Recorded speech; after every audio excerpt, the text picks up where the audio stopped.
everyone, and welcome to this month's live stream. I can't believe another month has gone past. So thank you everyone for tuning in. This time it's a completely new topic.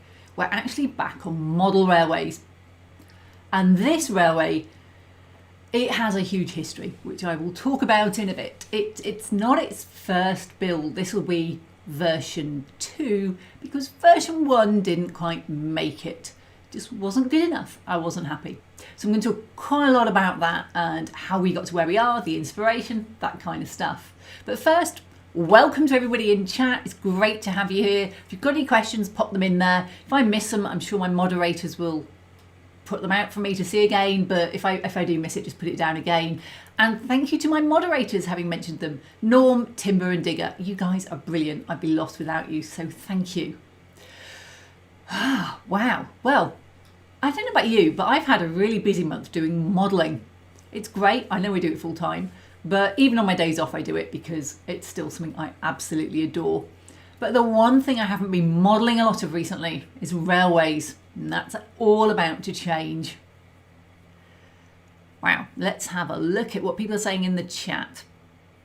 So I just can't list everybody because there's so many people on there sort of flipping past a bit fast, but thanks to everybody who's come on. And as I said, any questions, just drop them down there. But this week, we're going to be talking about my model railway, my new model railway. I have the remains of an old model railway. And I actually am going to put a video out on YouTube about ripping it out. But this new model railway and that old model railway, they kind of sync together. So I'm going to start off talking about the self-realisation that a big railway just didn't work for me. I had, and you can go see the last tour was the Layout Tour 2017. There's a video on my YouTube channel. I couldn't cope with it. And there's so many reasons why I couldn't cope with it.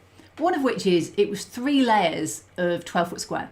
So it's a triple deck layout and there's a big peninsula in the middle on the middle layer and sort of storage underneath. It was big. It was just so big. And it wasn't the bigness that was the problem. Sorry, bigness not being a word. It wasn't the size that was a problem.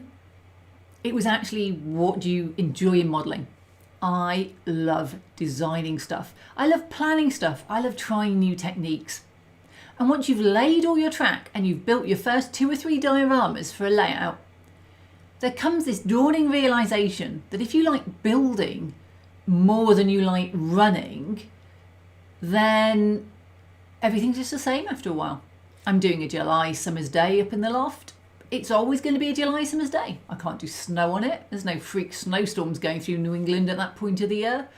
I ran out of anything new to do on it. It was just achingly 20, 30 years of doing more of the same, which just didn't work for me. So I stopped doing it. And then I started doing YouTube, and that was a great excuse. I could say, oh, the camera angles don't work up there, or the lighting is wrong, both of which are true. And I can't get the good detail. I can't work, and I never worked there anyway, because I always worked on my workbench in the kitchen.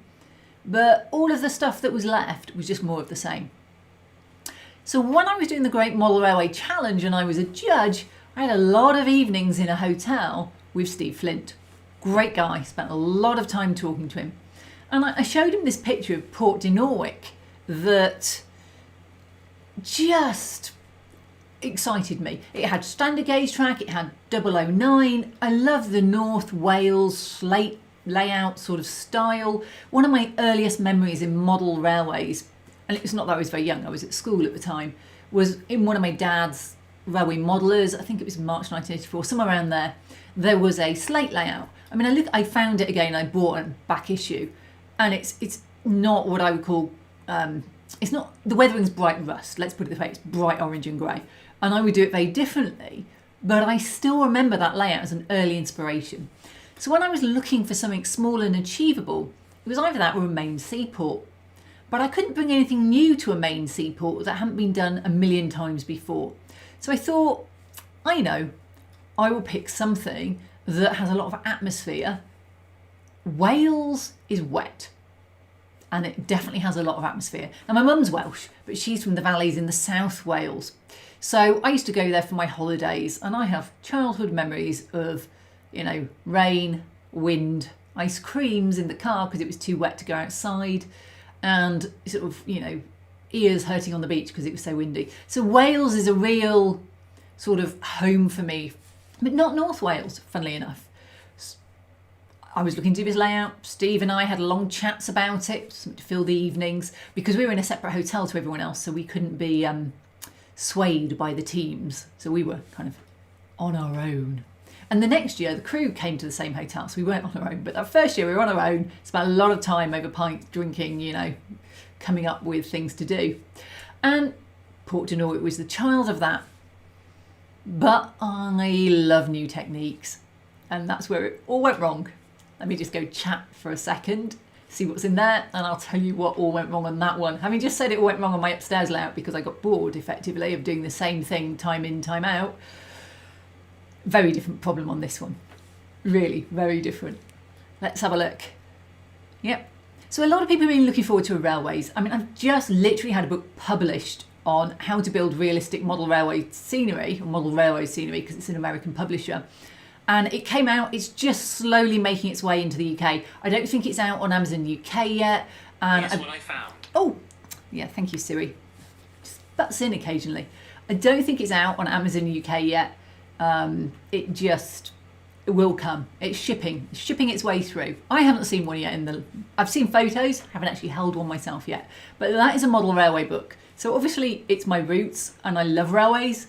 But once my upstairs one installed and Port Dinorwic installed, I didn't feel I could start a third one till I finished those. Right, it is narrow gauge. It's going to be 009 and standard gauge. So for those that don't know, 009 is 00 scale, 1 to 76, so about 4mm to the foot, but on N scale track, so it's 9mm gauge track is the theory. Unlike ON30 that talks about the 28-inch, it gets very confusing. What's odd about Port Dinorwic is it's not actual normal rolling stock. More about that in a sec. Right, who have we got? Loads of people in the chat saying hi. Stephen says, Kathy, I feel your pain. My layout just became too much. Yeah, I think there's this thing, certainly in America more than Britain because of size, and they have big 60-foot basements, about filling it with stuff. And the planning's great, and you design this amazing layout. And then you work out that the price of the points is so expensive. And then you look at it and you just go, and it's going to take me the rest of my life to even just get it to a basic level without, just spending a full-time job working on it. And you realise what a monster you've created. So I am definitely of the small is beautiful persuasion. Certainly now. So Admiral Belzadil. Might be no storms, but there's simply no way to predict catastrophic flower transport accidents. That's true, but I don't think they're going to cover the entire of my layout from ports all the way up to the mountains. It would be a big flower accident for that to happen. Bigger even than the Great Boston Molasses incident. my workbench is near the kettle. Yeah, it's very useful. And also I leave my mug over by the kettle full of tea so that I don't get yuck in it most of the time. So, hi to New Haven Rails. I'm not quite sure who New Haven Rails is, but I was modelling the New Haven. There's loads of New Haven stock about to go out on, I don't know, probably to a dealer. If anybody in the UK wants some New Haven stock, just let me know. I am selling an awful lot. An awful lot.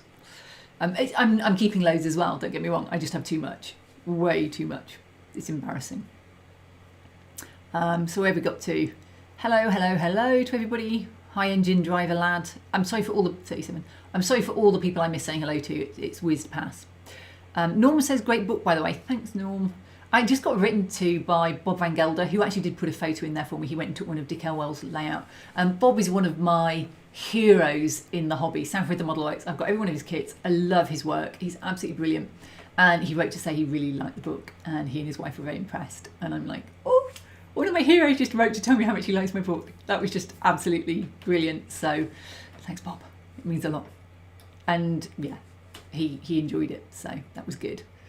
New Haven Rails, can't wait to get his copy, or my copy, could be a woman, wouldn't like to assume, their copy. Super excited to see a New Haven RDC on the cover. Yeah, that's one of the few stock passenger that I'm keeping in my RDCs because they work for smaller layouts really well, and the New Haven had quite a lot of them. So that's good. That's my only weathered one. So I've got a few others to weather up. Herman says, hi Kathy, greetings from Chile. Greetings to Chile. That's a long way to go. It's definitely a long way. There's a lot of people around the other side of the world. And I know that daylight savings has come in some places and not others. We've got another couple of weeks. So it gets very confusing for people at this time of year. So I just didn't dare put any times down other than the UK and work it out. But I've noticed that Americans and other people, presumably it's Americans who I've been booking tutorials with, struggle because I think they often put GMT into the daylight, into the calculator for world clock and don't realise we're not on GMT for half the year, we're on BST because we like to change the name when nobody else does. So it does catch a lot of people out. Okay, so whipping down. You need to do a 4-foot gauge to get the quarry. Hi Tim. Yeah, I've got a really large G-scale one to do, just a brass kit to do at some point, so I'm sure it will appear at some point. So New Haven is downstairs with their monster now. Ended up buying a railroad that was featured in MR twice. Lots of work. Yeah, at least it's got a good start on it if it's been already done.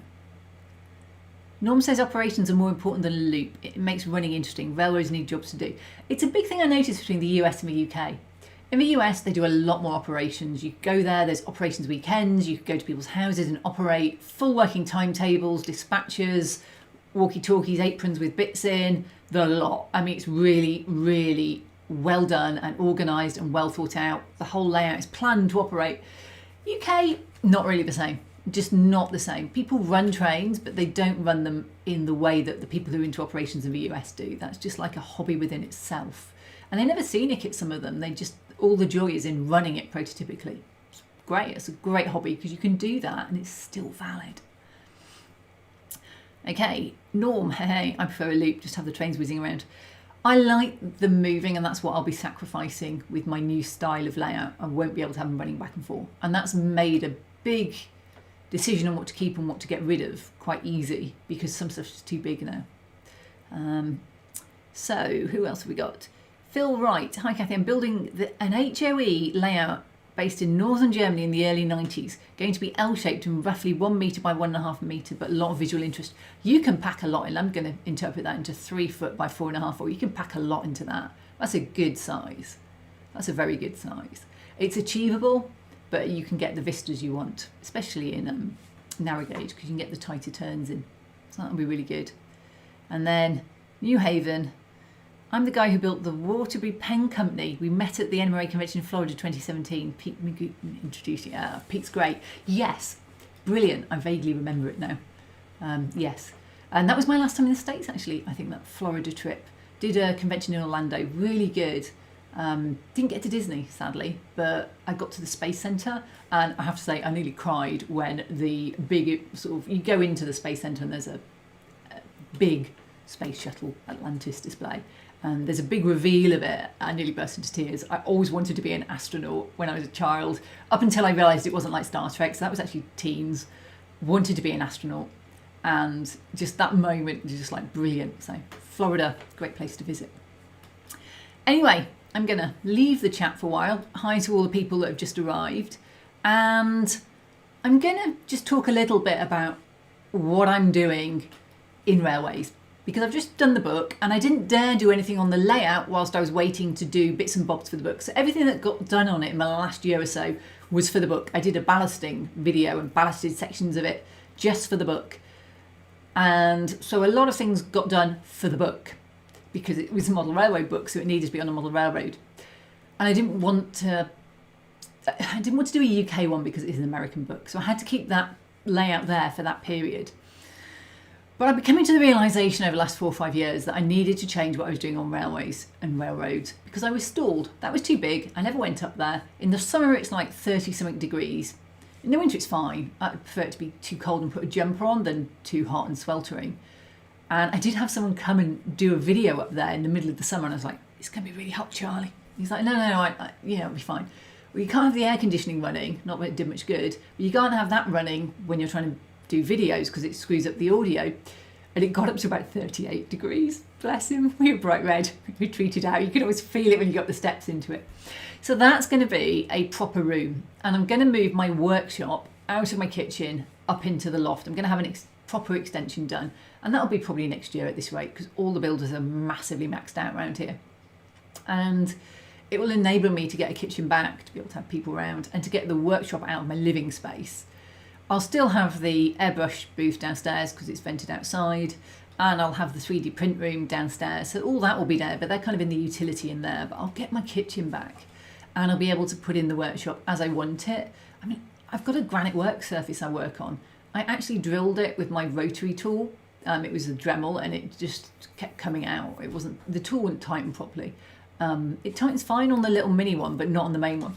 And it just dropped a little score, into, thankfully not a big one, into my granite worktop. And I was like, I've got to do something about this. This is just not working for me. I can't have people around. My house is too full. So I'm getting rid of a lot of stuff. I'm having a massive sort out as well. But back to railways, because, that's what we're all here for. So having come to that decision, I decided I needed something more manageable. And I also needed something that was a small size. So I'd started Port Dinorwic, and you'll see in a minute, it sat on the outside for it, the backdrop, sat on the kitchen floor for 3-4 years, and I jumped over it every single day to get to the sink. It was useful. I put a lot of stuff on my floor because it's a heated floor. It's a great place. It actually protected me from kicking my models, so it's kind of a safe drying area there. But it wasn't really right. I couldn't pick it up on my own. It was far too big. It was 4 foot by 2 foot, and it just wasn't working for me.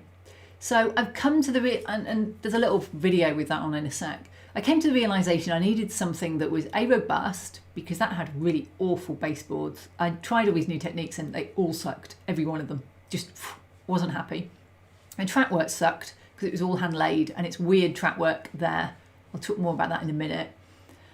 And I just wasn't happy with the quality, and that's why that stalled. The quality wasn't there, and I wasn't willing to put it out on YouTube. So I did a few videos for the patrons going, this isn't really working. And it ended up going. See some photos of that in a minute as well. It's all coming in a minute. It's a long minute. And I decided to standardise on something that was achievable, and I could get multiple layouts the same sort of size. I'm going to use laser cut baseboards going forward, and then they'll all be identical. They can fit into sort of bespoke storage for them. So that's where we're going to go to. I'm going to put this little video on to go. She says, so, and this is really looking at why I'm doing Port Dinorwic. I've talked a bit about my love of North Wales. This is a British Film Institute video from the last day a mainline steam train ran into Port Dinorwic.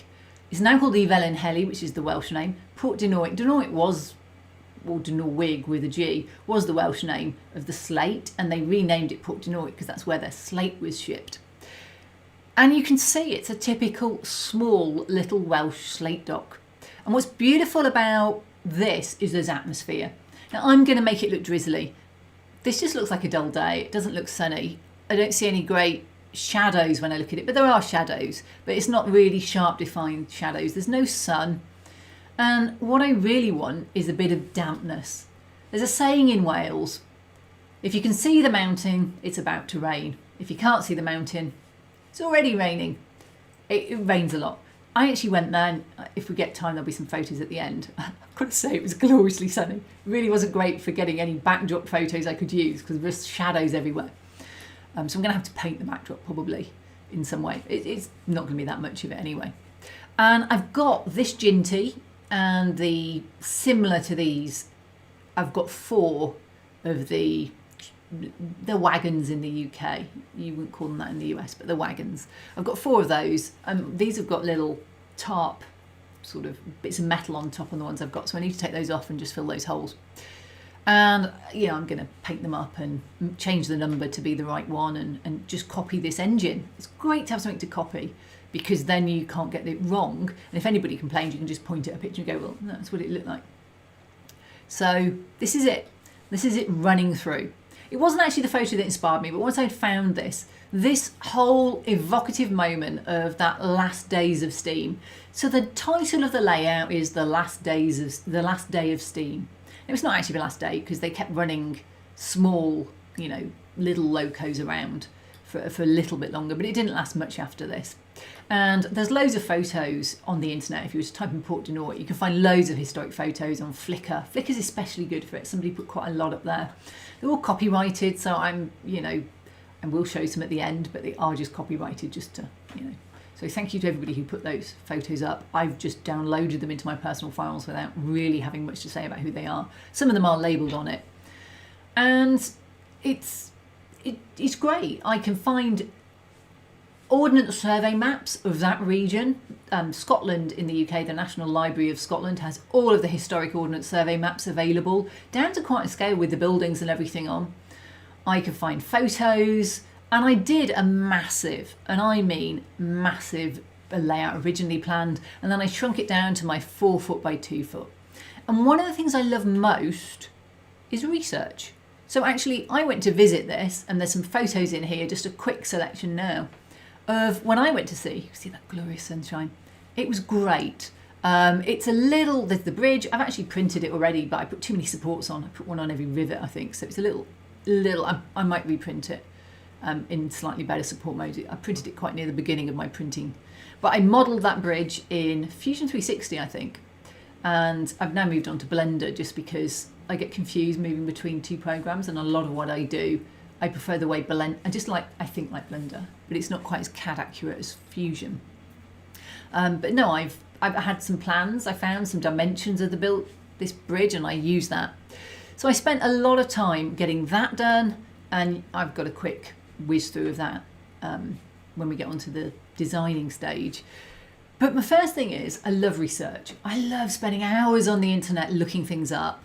It's almost the bit I like best. And that's my mum and my sister, you can see just occasionally in the photos. Mum's the one with white hair, Trishy's got the anorak. She fell down the stairs 2 weeks ago and broke her foot. She is so unsure what to do with herself at the moment. She's handicapped, and she's never ill though. So she's not used to being ill. And so I've been to 2 different hospitals twice for the last 2 or 3 weeks, and I'm going again tomorrow with loads of fracture clinics, scans, x-rays, A&E, just loads. And then Mum was over there as well for something. So I spent a lot of time in hospital in the last few weeks. And, the NHS is brilliant. They've done a great job on, sorting out and getting it through. Can't praise them enough for how it's going so far. So there we go. Right, back to the chat while some of these just play. So where'd I got to? So, New Haven, Wales. And then Stephen says, one of my half-built projects is an ironing board American layout, Union Pacific or BNSF, when I can get back to it. It's a good size, an ironing board. It even folds up neatly to go against the wall. Quite useful. Phil Wright said, we met at the NEC and had conversations in Insta about lava lamps. Oh yes, I remember. I love my lava lamp. I bought about 4. 2 at Mum's house, one's at my dad's house. One was at Trishy's, but she's back home now. And one's here. And I never put mine on because I just don't sit in a room with it on. But I love my lava lamp. Tim Williams, I have a very neglected N-gauge loft layout. Doing smaller below-known layouts downstairs has far more appeal now. Too hard upstairs. I get that, and Tim does some beautiful modelling from actually this part of the world, Slate part of the world. So really great. Go and check him out if you can. Hi Lee. Ooh, loads of people. Hi Connie. Norm says, nice footage. I didn't take it. I'm not a black and white era, sadly. Well, not sadly, but we have that saying in Pendle about the rain, I'm guessing. Yeah. Jez says, I grew up in Wales. I've seen it sunny. Those 4 hours a year are magical times. I do remember hot holidays when I was young, but I remember rainy holidays and just damping a bit more. And we used to go in the summer, obviously. It does look like the 60s. You can tell that from the trucks, the cars. I haven't managed to find that model of car yet, but I've got some lorries that look quite good, and I've got those bought, and on the side Oxford Rail and things like that.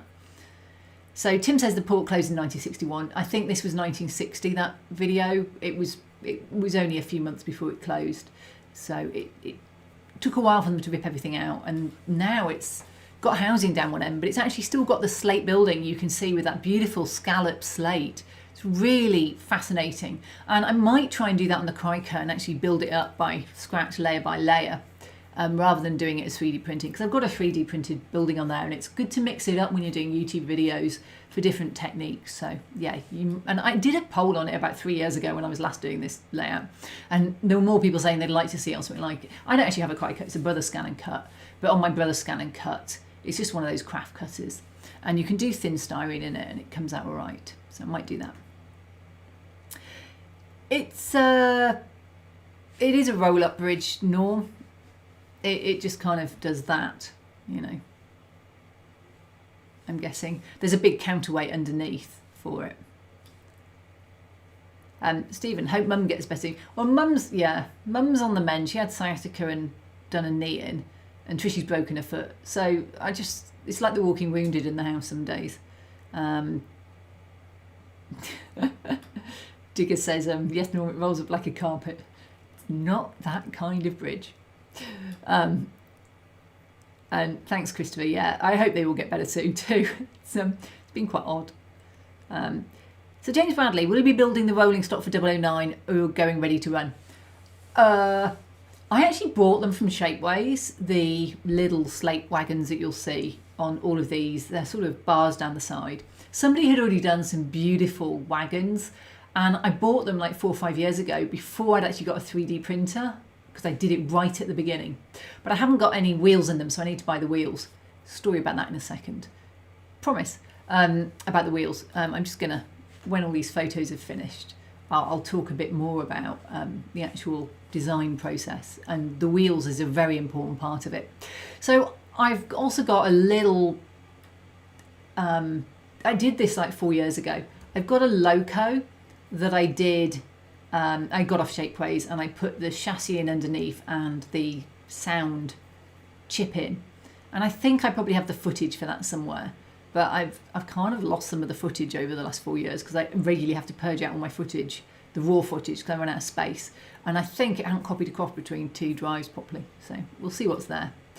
So I'm not going ready to run on the 009, but I have ordered a Quarry Hunslet, which didn't actually run here, but they did run on the actual main Port Dinorwic, and yeah, that will be there. And the Ginty, the standard gauge track is a Ginty in these 4, and I've already got them, so that's good. I haven't got a guards van. I didn't even notice it in the video. Should I have a guards van? Let me know if I should have a guards van on the end and what it would be if it was. Yeah, haven't thought about that. I haven't got space for it on the fiddle yard, so it probably won't happen. Whoops. New Fenris Railroad. I'm reworking my N-scale layout and watch your build for some inspiration for the layout. Oh, brilliant. Well, so you can see all the photos. I didn't want to put so many in, I'm really sorry. I think I was trying to get this to a reasonable time so I could talk about it. So this is the first attempt you're going to see now. I did this amazing design, and it was too big, as I said. But what really snookered it was 3 things. 1, I made the side and back out of tile backerboard. I was looking for the next good thing for model railway building stuff. And I decided I would use this tile backerboard. It's like ceramic and foam. I thought, well, the foam will make it lightweight, but the ceramic just crumbles. You can cut it with a knife, which is good, because I've got rid of all my woodworking tools and I don't want to cut wood on my baseboard. So this is the video I did for the patrons like 4 years ago, something 3 years ago, of me actually making, this was the first instalment of Port Dinorwic.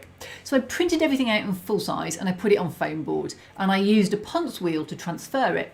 Ponce wheel, just one of those things, or you can get them as rivet tools. And they're used for, I've actually used them in the past for sewing. That's where I've got mine from. These are my mum's old ones. But the smaller one's a rivet tool I bought from, I think, Excel Tools. And I basically put it all onto foam board. Now, foam board's really not great because it warps as soon as you put any glue on it. So, yeah, it wasn't ideal. I cut it out, and I then decided I'd put this blue craft foam. It's a very expensive way of doing this because this is not cheap foam. I put all that underneath, and it doesn't warp as much as normal foam. It's a bit denser.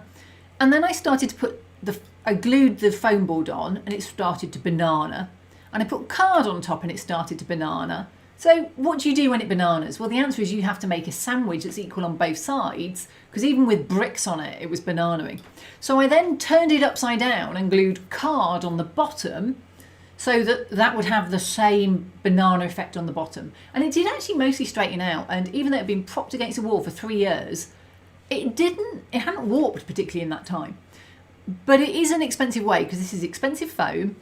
And I ended up cutting a lot of holes out underneath for all of the gubbins to do with the points. Let's go with that, because it was actually going to be servo driven. Talk about making everything far too complex. So this is how much I weighed it down with, and it's still bananaed with all that stuff on top. It was almost every paint pot and glue pot and drill and brick that I owned. So it just glued and dried, and then I ended up building it up in layers. Why was I using card?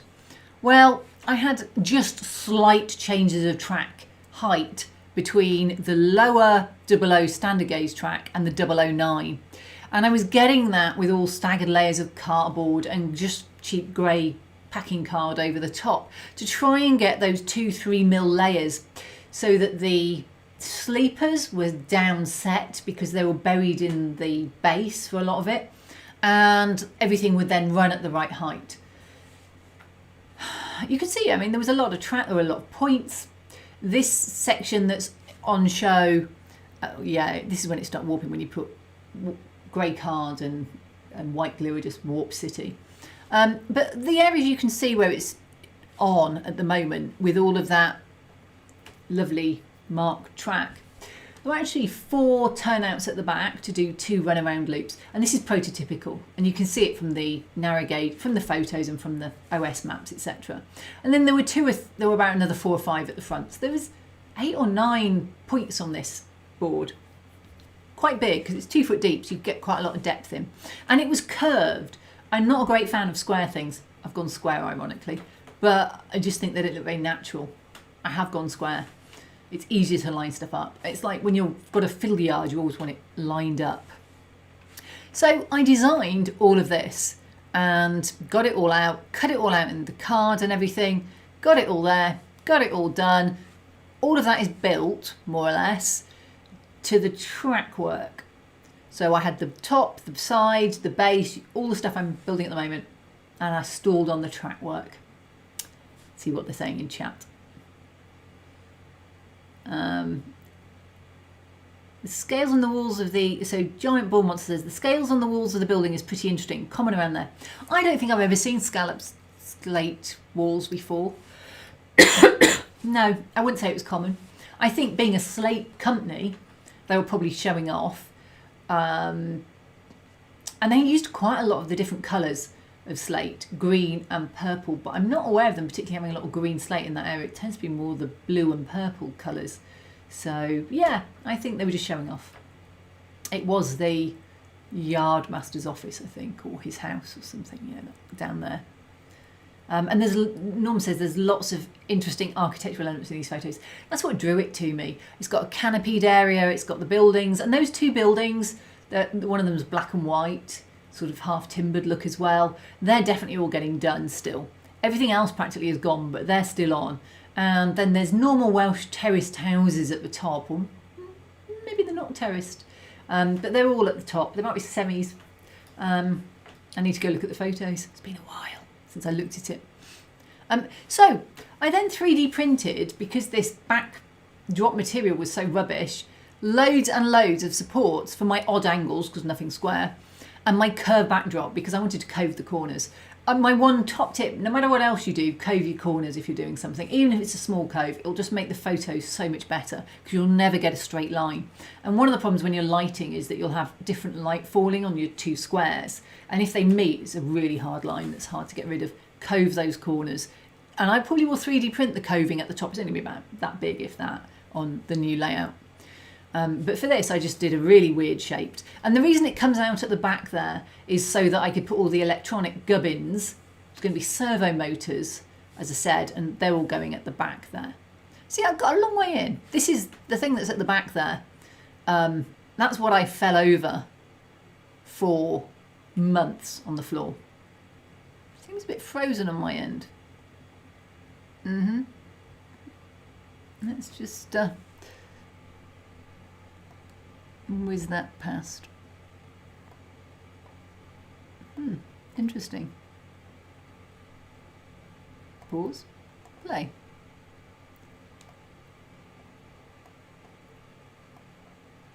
Okay. Don't ask me what happened there. It froze for about 5 minutes. Okay. Just let it catch up. So, I don't know why. I must have... Anyway, moving on. So, let's just go look at some chat while I get over the fact that's frozen. I thought I just... There we go. So, more backdrop, more grey card, more filling. I actually don't mind. Grey card's cheap and white glue is cheap. And I was trying to make this really cheap and affordable. Tile backing board, not so cheap, but, you know, I had great fun putting it in the skip. And you can see I've got cling film at the base. I made the back removable so I could keep the camera angles for working on the layout, because I need to be able to take the back off to get the camera to work. I'm not sure what I'm going to do on the new one because the back's integral. So it may be I don't put the back on it until quite near the end so that I keep the camera angles. And I don't put the sides on either, just because I desperately need the camera angles to work. You know, it's a YouTube video. You'll want to see it rather than just the lid, and it's a canopied box. Right, where we got to? Lots of interesting architecture, we said that. I like banana sandwiches. As long as they're not cooked. I really don't like hot banana. So that was Norm. Right, James Badley. I like the idea of the 009 standing in for the 4-foot railway. That'll be almost a cute cross between Port Dinorwic and Port Penrhyn. Port Penrhyn is another great place to model. I saw a beautiful design for a layout for that. And Penrhyn is just one of the, I think it's one of the largest North Wales slate mines. Dinorwic, if you were to go to Snowdon, it's not far from Snowdon actually, you would probably go past it, and it's just massive. It's just a blot on the landscape. I even got as far as putting the name thing, using this Brother Scan and Cut, in white vinyl. It worked all right. It's a little wrinkle at one end, but it is a good way of adding names onto layouts. I did a little video on it. I don't think it went anywhere, that video, but I did actually do a video on it. And it's transfer paper, so you can transfer it lined up. So I did it in 4 areas, and then I put it on here. And yeah, I remember this bit froze, and I had to fast forward through it. So who else have we got down here? Sean even, probably.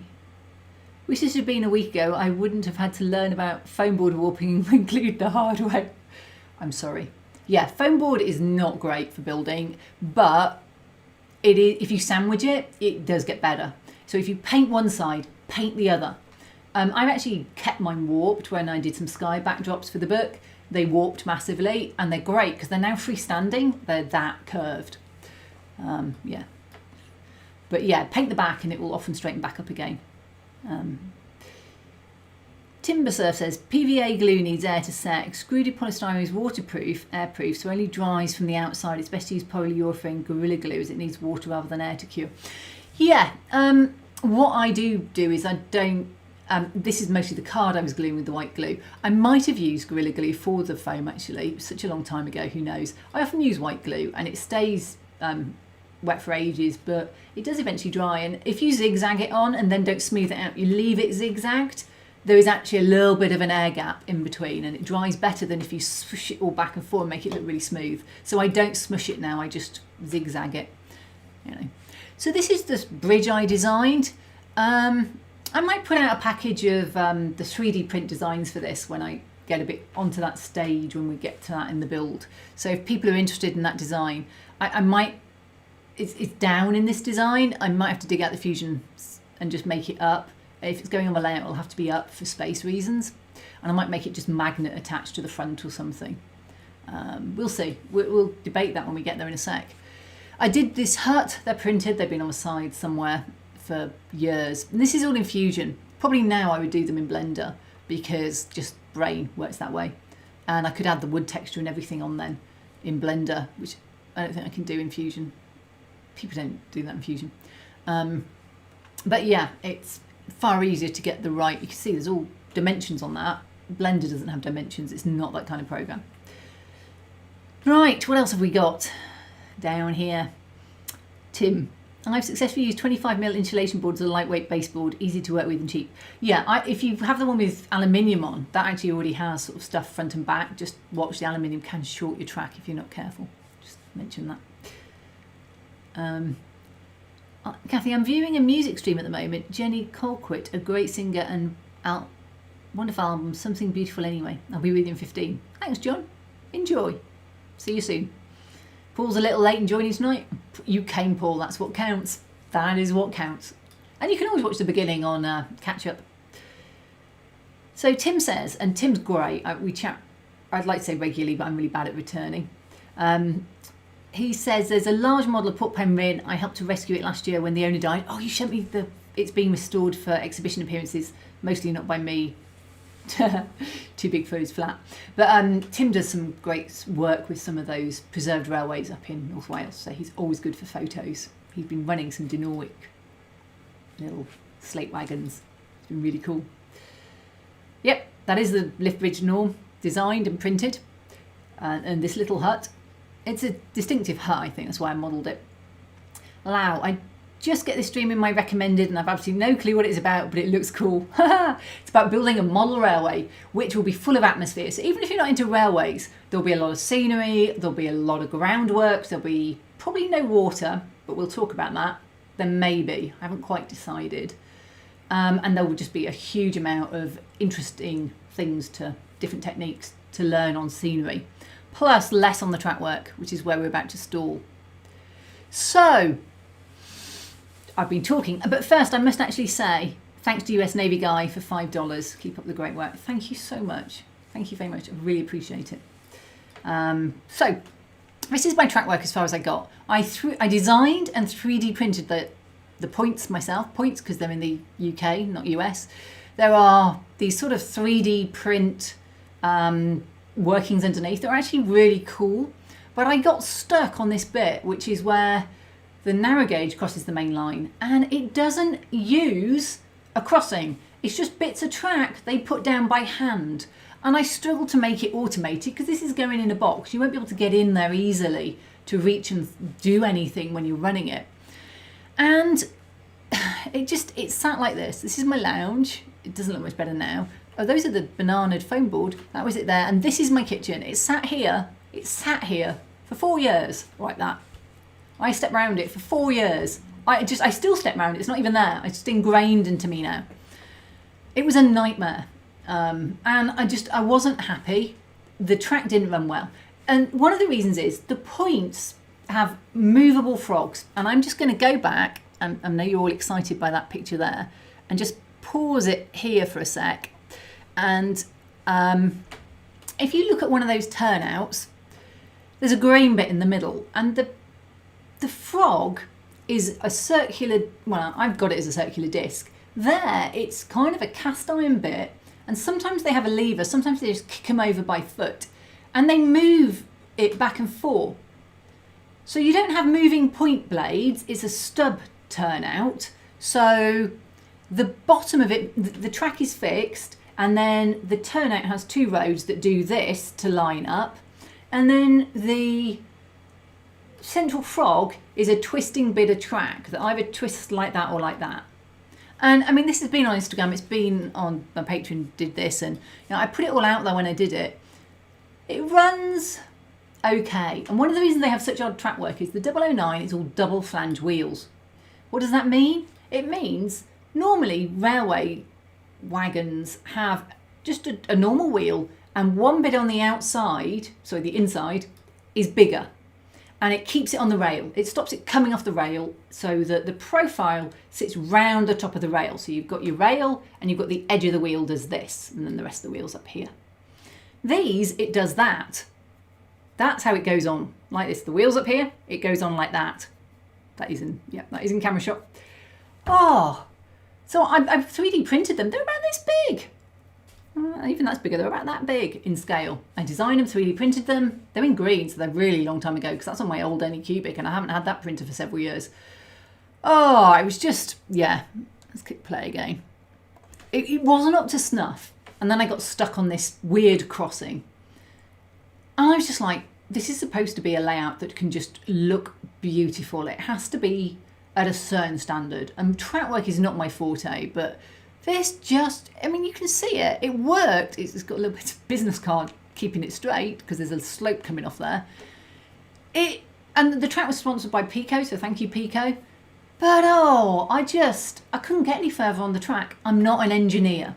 And I think part of knowing what you enjoy is knowing what you're good at. I am not an engineer. I do not get a big buzz out of track work. It's probably bench work and track work are probably my least favourite bits. I don't mind them. I don't dislike them, but I just, given choice, it's not what I would do. So, yeah. I couldn't cope. So this went on the side for 3 years. So upstairs, my loft, 5 years untouched. This, 3 years untouched. No model railways, because I'm stalled on my two projects and I can't start a third. Really can't. So guess what I did with this? It will get there in a second, honest. Actually, I think first I've got the little, I cleared this out. I now have something I haven't seen in years, and that's a kitchen floor. Now this is a heated floor, so it's a really useful spot. And at the moment Jurassic Park is there. But this is what I did. My next door neighbour has been having building works. I've had building works that side and then that side for 15 months now. And that's why my voiceovers are always voiceovers. I don't do live sound because they're normally hammering next door on one side. It went in his skip. He was very generous. You see, it's that's the sandwich card on the side. I took off all the base plates and everything. But I left the 3D printed bits, but I took off the servos, bit of wiring left in there, and it just went on his skip. And to be honest, it's probably where it should have gone 3 years earlier, because once you know you're stuck on a bit and you're not happy, either you start again from scratch, and that's what perfectionism is, I guess, but that's how you get good. You make mistakes. This was a mistake from beginning to end. The tile backer board didn't work, the baseboard, actually it wasn't too bad, but it wasn't great. Tile backer board needed loads of plastic fascias to keep it together, but they were white, and then I painted them black and they were scratching. The top warped, and that was 3D print card and these plastic fascias. That warped quite badly because it wasn't strong enough. This was the best place for it, the skip. Thank you, neighbour, for the space as well on the skip. It was really good. I'd never have got rid of it otherwise. But yeah, that was an expensive decision. And that's what was holding me back. I was like, I spent all this money on it. I've spent all this time on it. I've spent months on this. And this was 3 or 4 months worth of work at this point. And it was like 2 YouTube videos ready to go. And I just had to skip it. But it took me 3 years to realise that. So yeah, big moment. Oh, Norm's just got a old Polar lift bridge kit with a motor. Awesome. Don't tempt me. I could motorise that. I just need to reprint it.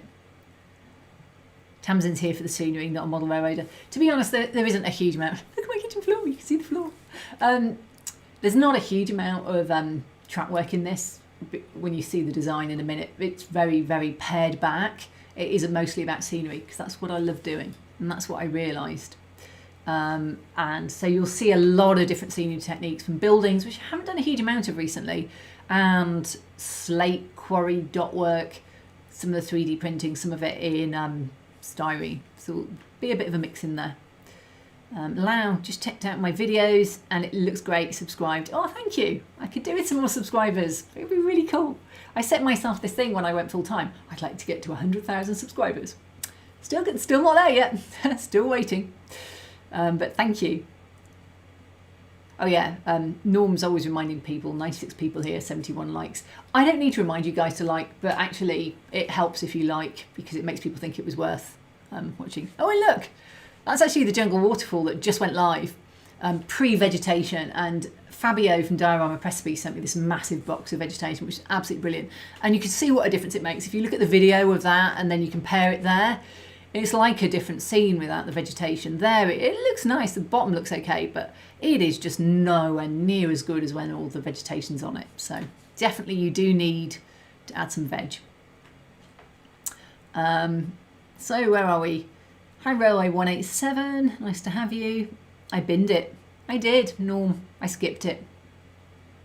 If I was in America, I'd have dumpstered it, because I don't think they have skips. I'm not sure if they use it as a verb either. So Tim Williams says, Port Penryn has a similar narrow gauge, standard gauge crossing. The model version is hand operated and it might need a redesign for reliable operation. That's exactly where I got to. It's these North Welsh stuff, a lot of that front section on the dock, yes, there's locos running on it. The locos dropped them and they hand pushed them into the sidings. They hand pushed most of it. Up in the quarry, they hand pushed a lot of it. It's only on the main straight runs they ran them on. So this is the new design. It's a lot more pared back than that last one. It's only got 2 points and they're both 009. And to be honest, the standard gauge is just a run through. There's no sidings or anything. It just runs through, and presuming there is a siding. At this point, there's no sidings. It's running through. And this is where I've got to. The 2 main buildings are there. The top left is an incline. It comes down. There'll be some random photos towards the end as I'm talking, and you'll see it probably on that. It comes down this incline. There's one up, one down. And they bring up these cute little Dinorwic wagons, and they bring them down on a chain from the top. So this has come on along the side of the lake, and from the quarry side of the lake to here, down, and it comes out in a tunnel. So where they come in, there's a tunnel. Tunnels are brilliant. Another reason for modelling it. Yes, it actually comes in a tunnel into the scene. Can't get better than that when you're doing model railways and you're trying to hide the exits and entrances. The daft thing is it's behind a building, so you can't see the tunnel. But there we go. But yes, the front one, there's the gate. I was going to make it moving. Haven't quite decided whether I will do here. And there's a lot of decisions to make still on this. I haven't started building. I've got the baseboards, and I was hoping for some feedback from you guys. So what time is it? Yeah, we haven't got to 9 yet, because I want feedback in the second part of on some of these decisions. So this is a standard gauge bullhead code 75 down the middle, and then 009 pico track again, 2 points. That's all there is to it. Maybe the bridge, it's behind the microphone for me, and then the buildings, the steps up, and then the backdrop buildings, and that's it in a nutshell. But it's going to be beautifully atmospheric, and when you do a small layout like this, it gives you the time to put the cobbles in, to do the strands of grass, do the clumps. It gives you the time to weather things properly. It gives you the time to spend on the details, because you're not spending it doing a 12-foot square triple deck monster. And it gives me what I want to do, which is to have something, to me, an ideal model for me, and everybody gets something different out, is when people look at it and think it's a photo because they can't tell it's a model. That is what I'm always aiming for. And I think I can achieve that with this. There we go. So, Kikoyana Marie. So this is a real place that you're making, yes, but I am simplifying it. I am not going to stick. I'm going to take the main elements that are really good and simplify everything else out so that it fits in the space. So this is 900mm by 400mm. It's a standard Grange and Hodder baseboard, and I've got two 50 by 40mm. It's actually bespoke for me, but they're like £4 more than the normal ones. They're happy to do them for you. And that's how long the mainline train and 4 wagons is to fit onto that 500. And they're all square on where they go, so I've got nice butt joints and I can move them. And I know exactly how I'm going to attach them.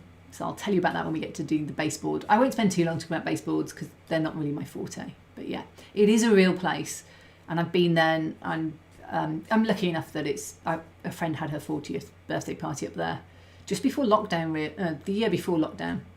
So we went up there in the May, and I dragged everybody to here. Friends just standing there going, okay, we're going for a coffee. It's great. Thank you, Lucy, for putting up with me. Mum, Trish. Yeah. So Jaw 21, bet the builders were like, what the heck is this with all wires coming out of it? Oh, my builder next door, Dave, is so nice. He's such a generous guy. He's a really, really nice guy. And yeah, no, he was great about it all. And I put quite a bit in his skip. He's been really, really good. So yeah. James Vanley, the double flanged wheel business sounds a bit odd. Dundas models do nice normal single flange wheel for 009 stock. That might suit. It's probably what I'm going to go for, because I was going to do the double flanged. I hadn't bought them, but I will need to get some. So I will look at the Dundas model wheels. I probably would just use 009 normal wheels, because I'm probably going to use normal Pico track for this. I've got two ST, they're just the flexi track, small left turns, I think they are, but with the mishmash, they've got sort of straight ones and more eroded track. Most of the track's going to be buried quite a lot into the slate and muck and dockside. So Timberser, Evelyn Helly, formerly known as English as Port Dinorwic, is a village community in the electoral ward beside the Menai Strait between Bangor and Carnarvon in Gwynedd, North West Wales, yeah.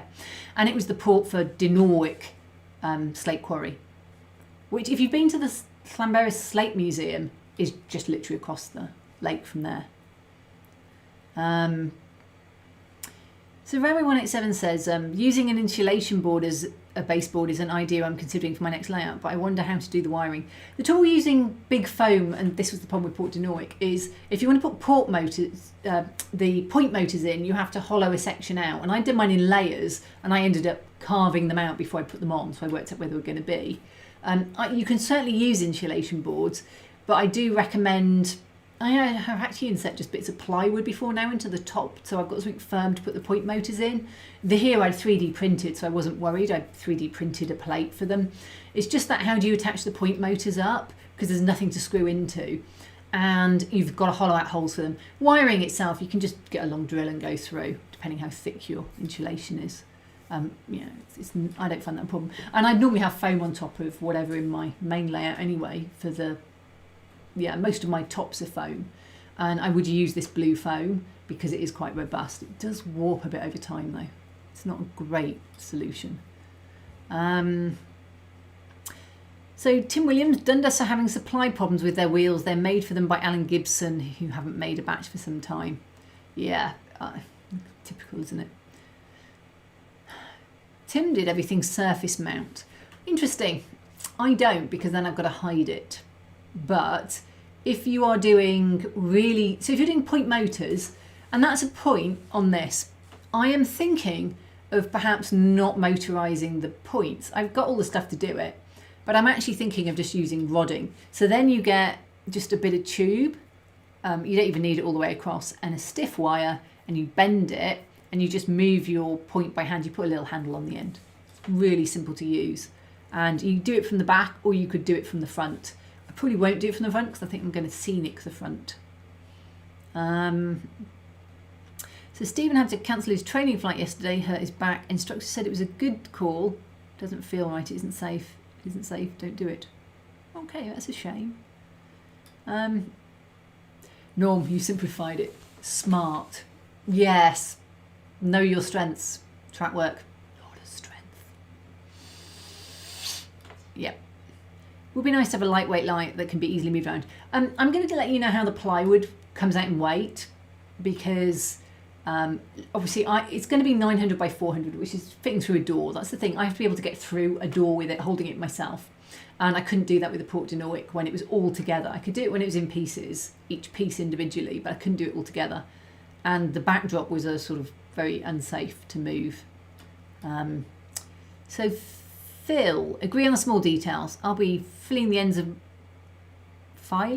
the ends of my Pico 009 HEO track to accommodate bullhead fish plates of their rivet details. Oh, that's a nice idea. I actually made... Did I buy? I glued them all on somewhere once. I think you can buy in America, it's joint bars between them, and I glued those all on, and they do make just such a difference if you put something like that on. I'll have to look what the UK's got, because obviously typically I've done US modelling. I'm much better on the US stuff, including the names. So where have we got to? Hemi Down Model Railway. Good evening, Catherine, and all in the chat. Forward to seeing this develop. I'm looking forward to it actually developing, having hit the buffers with it for so long. I'm really looking forward to it developing too. And when I've got a monthly live stream, it will encourage me to do it. It's one reason for putting it on this. Am I going to incorporate some actual slate into the build, i.e. roof tiles? I normally don't wind my grandfather clock because it bings all night, and it has something going wrong on the binger, and it went off for 3 solid minutes at midnight one day, and I stopped winding it after that. I wound the wrong side though this time, so it's still striking. Am I going to incorporate actual slate into the build? Yes, but not on the roof tiles, because I don't know where I would get that from. If you go down a garden centre, some garden centres. You can get this thing called slate dust almost, and it's really small. It's slate chippings. It's about this big, and I've sieved it all out into 6 different sizes, from like flour, which is the slate dust, all the way up to bigger pieces. And the 2 or 3 smaller pieces are going to be there because there's loads of slate littered around this dock. They're going to be kind of the slate that's littered around. And then I probably will actually paint the loads. I know Tim's done some 3D modelling of them and things and sent me files, or they're on Thingiverse. So I probably will end up, I've got to the end. Let me put the photo slideshow on. I'm not actually quite sure what's in this slideshow. It's mostly pictures of books that I've taken. I bought a lot of books. Oh, double flange wheel for anybody who's wondering what it looks like.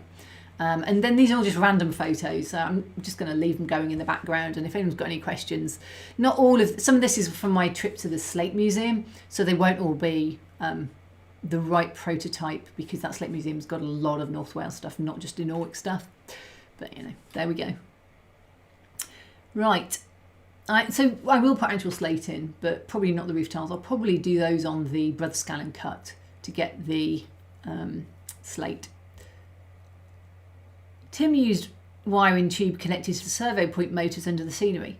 What was the point of putting a wire in the tube if you had a servo point motor under the scenery? Oh, you put it further away than the actual place. Right, okay.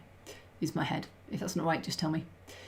Tim says, that said, I have another layout with rods exactly just as Kathy just described. Really works well. So what I'm thinking about doing is putting a dock front on it.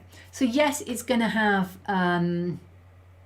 sort of it's a laser cut ply, 6mm MDF in, is it ply or MDF ply on the front. But on my last one, which if you saw the Cheap and Easy water video, and I've done loads of brick painting, so all that painting was put on there.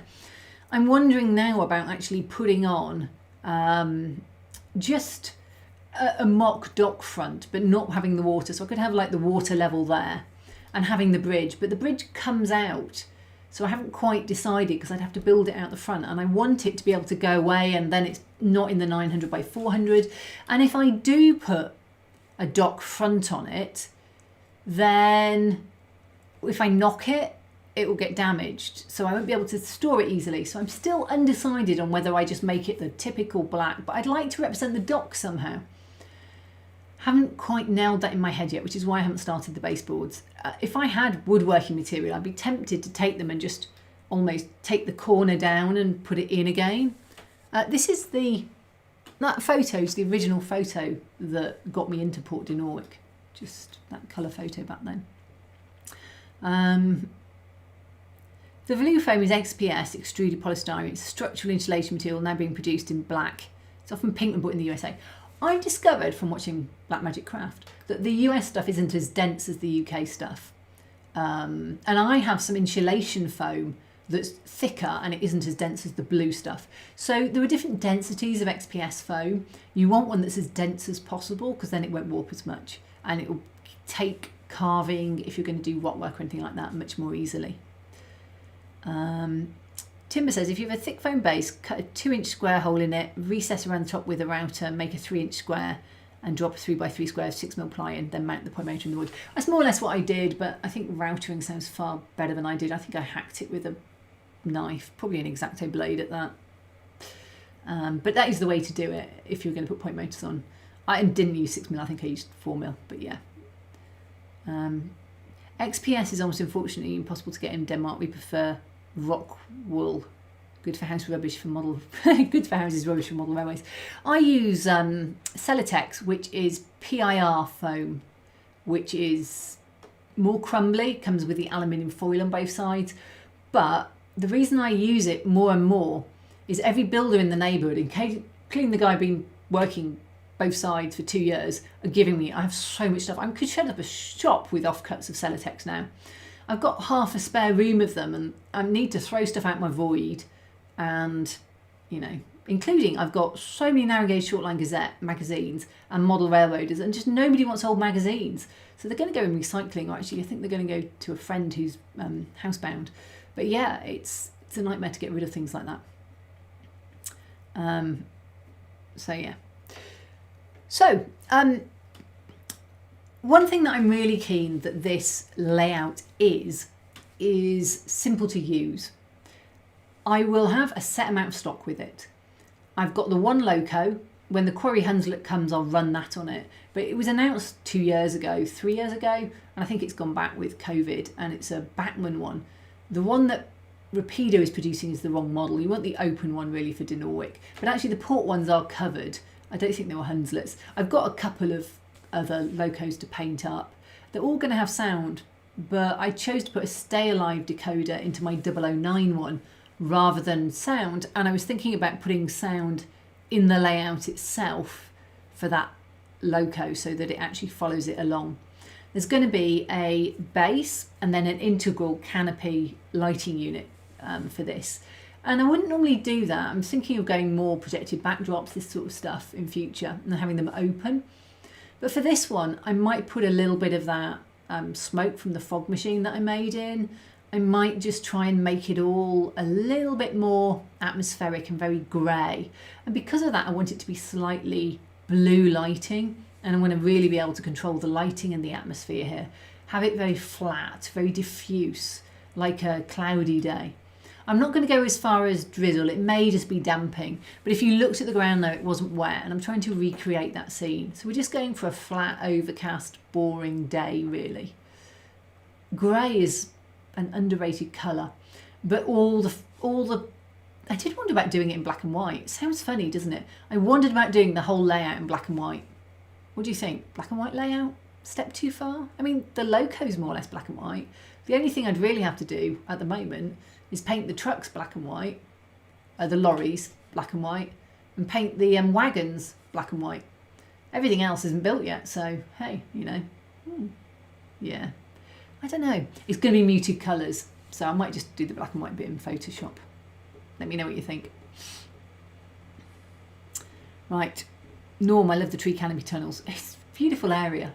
It doesn't exist anymore, sadly. But yeah, and I don't know why, but I think I have the same photo 5 times, which is why you see them so often. Because this is just a random loop of my Port Dinorwic folder. And it keeps coming back to the same like 3 or 4 photos all the time. Not quite sure why, because there are 100 photos in that album. But anyway. John. Here at last, Kathy, talking of railway layouts, how is your own large layout going? Watch the first hour when I tell you all about taking it out, because it's not going, and I won't repeat myself, but go back and watch it. It's gone. It is actually going on the way to a skip as well. But at the moment, my house is full of boxes, because I had boxes of boxes of boxes, because you keep your boxes, don't you, for model railways?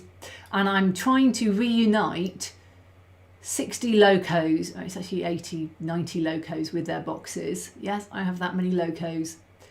About 40 coaches and probably 100 plus freight cars with their boxes. And I'm keeping some and getting rid of some. And I said I'd talk about it in a minute. So having got rid of my large loft layout, and it is, some of it's gone already, some of the tracks up, most of the buildings down one side are off, and I need to go and take all the electronics out underneath and all that kind of stuff. But one of the things with getting rid of that is I've got a lot of coaches, because New Haven was a passenger layout, and they're 12 inches long. I'm standardizing all of my future layouts on this 900 by 400 size as a working diorama. I wouldn't even call it a model railway. It's a working diorama. It's a small mini micro layout, and I'm going to use the same fill yards perhaps for both of them, hopefully. In getting rid of all of that, I have nowhere I can run any of the coaching stock. So I am keeping my sound equipped switchers and some freight cars and RDCs for passenger. I've got a main set of main stuff for the main seaport layout. I've got the stuff for the Port Dinorwic, and they're going to be allocated to working layouts. So there'll be a New Haven one somewhere, and everything that doesn't fit in that concept is going. Like 99% of the buildings are going. If you want any New Haven stock, do drop me a line if you're in the UK. 99% of the buildings are going. Steam locos probably going, because I'll keep 1 or 2 of the smaller ones, the switches. My 080s I absolutely adore. I'm keeping the Atlas HH660 because they're just gorgeous. but everything else is probably going to go, because if you don't have a large layout, you don't need large amounts of stock. And it is so much stock. My stock boxes were like 20 high. Don't know why this is still just showing the same 5 layouts, but pictures, but hey. It's like 20 boxes high. That's just, I have so much stock. It's ridiculous. It's just ridiculous. So they're all going. Right. So Phil Wright, I suggest changing the ST406 narrow gauge points for SLE492, as I've had connectivity issues with the dead frog of the 405 and the 406 diesel frogs. Okay, I probably would have used electrofrog. I think when I was picking these, it didn't have it in the program, or I didn't notice it. But I would normally, I've always done electrofrog in the past. So thank you, Phil. Yeah, I think I will be doing that. So Remy 187, does anyone have experience with a central mountain divider in the middle of a small circular layout? I'd like to have 2 stations on one small layout, and I'm looking for ideas. You see it a lot on the 4x8 designs, having a central divider. So any model railroader starter layout, quite often they'll have those central dividers, and you always put a backdrop on your layout, so it's fine. You just need to have an entrance and an exit, which can be behind some trees or a building, or you know, tunnels, whatever. If you're doing mountains, tunnels make more sense than they do. So it's very easy to do. Just a bit of plywood up in the middle, paint. I'd put something over it. Plywood's a bit grainy, so MDF is actually a better base for painting. A bit heavier perhaps. And just paint sky on it and put your mountain on it. It'd be fine. You could just model the mountains if you wanted, but if you put an actual physical sheet up, then you can do mountains on one side and something else on the other. That's what you want. Phenolic and PIR insulation work well, but the disadvantage is that they can't be carved with a hot wire. Very true. But and they both go up like smoke apparently. The Grenville Fire one was PIR, so let's not go there. EPS and XPS can be cut and carved with hot wire, but EPS is not strong and is messy. If you are cutting PIR foam with a kitchen knife, which is what I use, and it cuts very easily, and I've carved it, and you can use a brass brush to smooth it. It's very easy to carve actually.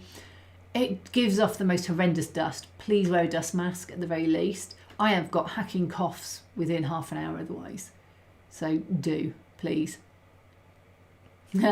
Norm, just shoot the video in black and white easier. Yeah, I may eventually actually take it somewhere, like a show. Just a thought. John Cook says, oh wow, I will do after. I'm not quite sure what you'll do after, but enjoy it. Grey grass would look odd in real life. Yeah, that's very true, and I don't actually have grey grass. You'd end up airbrushing it. I will be using muted dead grass colours. I'll check the date on that video. I think it was actually the summer that the last one was in. Yeah, the bridge is in the up position quite a bit. It is definitely, and I was thinking of having it in the up position because it would take up less space. But I was actually wondering about making it movable. That was another thought. I'll have to see what I go with in the end. It's a few months off, I think. Steve and Cameron, there have been proposals to build monochrome layouts before now, but I haven't seen any so far. I saw a Northern Powerhouse layout that was muted, and I think that's actually better than black and white. I have seen black and white logging dioramas, one anyway. And evening to Wardle Road, who's just come. Yep, evening. There have been proposals to build monochrome, definitely. I think muted is where you want to go. You want to desaturate your colours.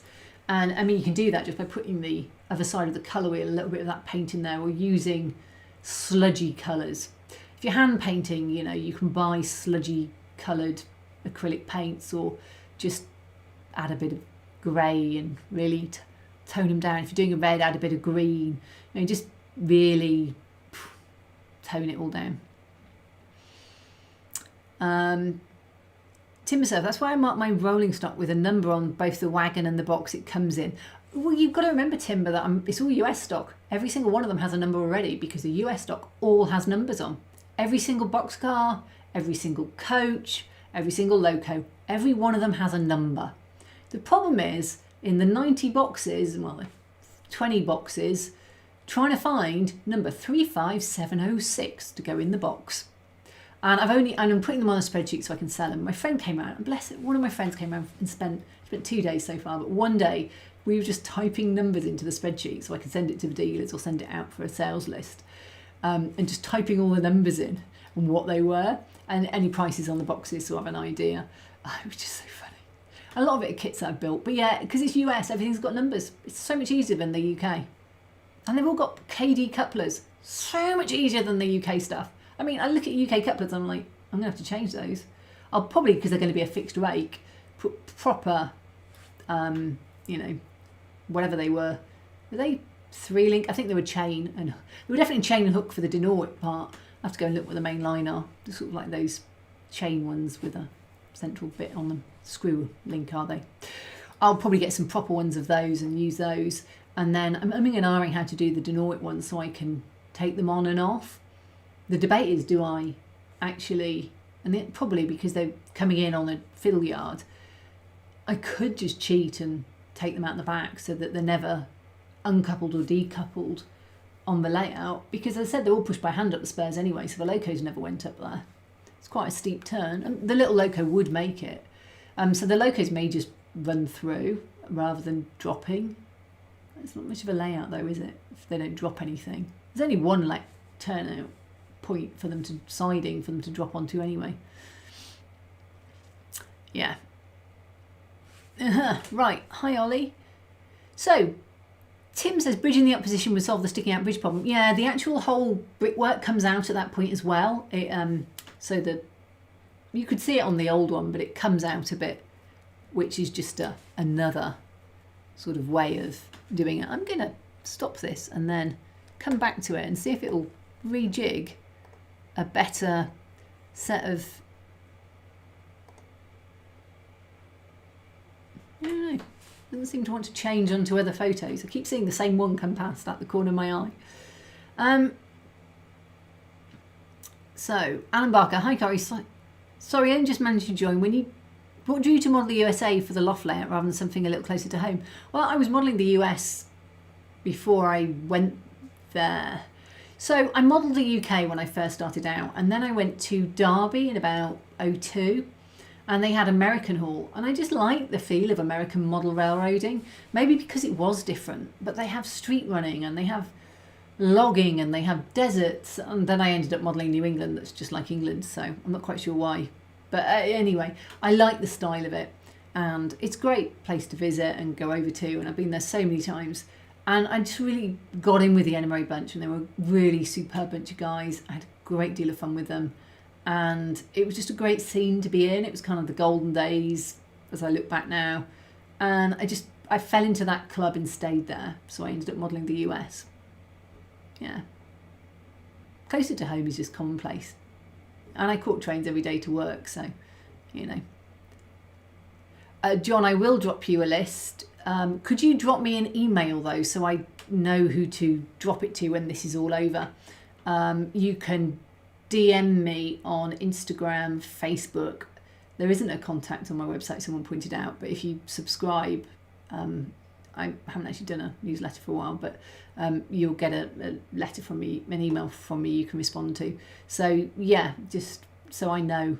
I know one of Digger or Timber, I think it was Digger, said he wanted the list as well. So it's not quite finished yet. I've still got 4, these big crates of boxes, and I'm still missing some that I think are just up the loft that never came out. I need to have cleared all the loft out to make sure I've got everything, and there's a lot up there still. So Egyptian 3 weeks peeks in. These are some really great pictures. I didn't really take any of them, but you can see from here, just the one that's up now. It's a beautiful place to model. It's going to be really distinctive. It's going to be beautiful.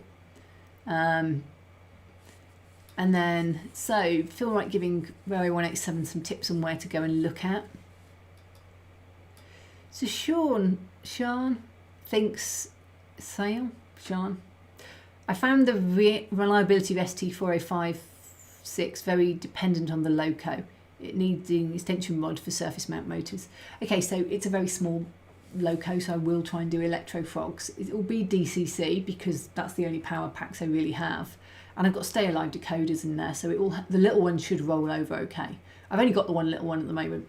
And the Ginty, just, hey, It's just going on a straight line. It should be fine.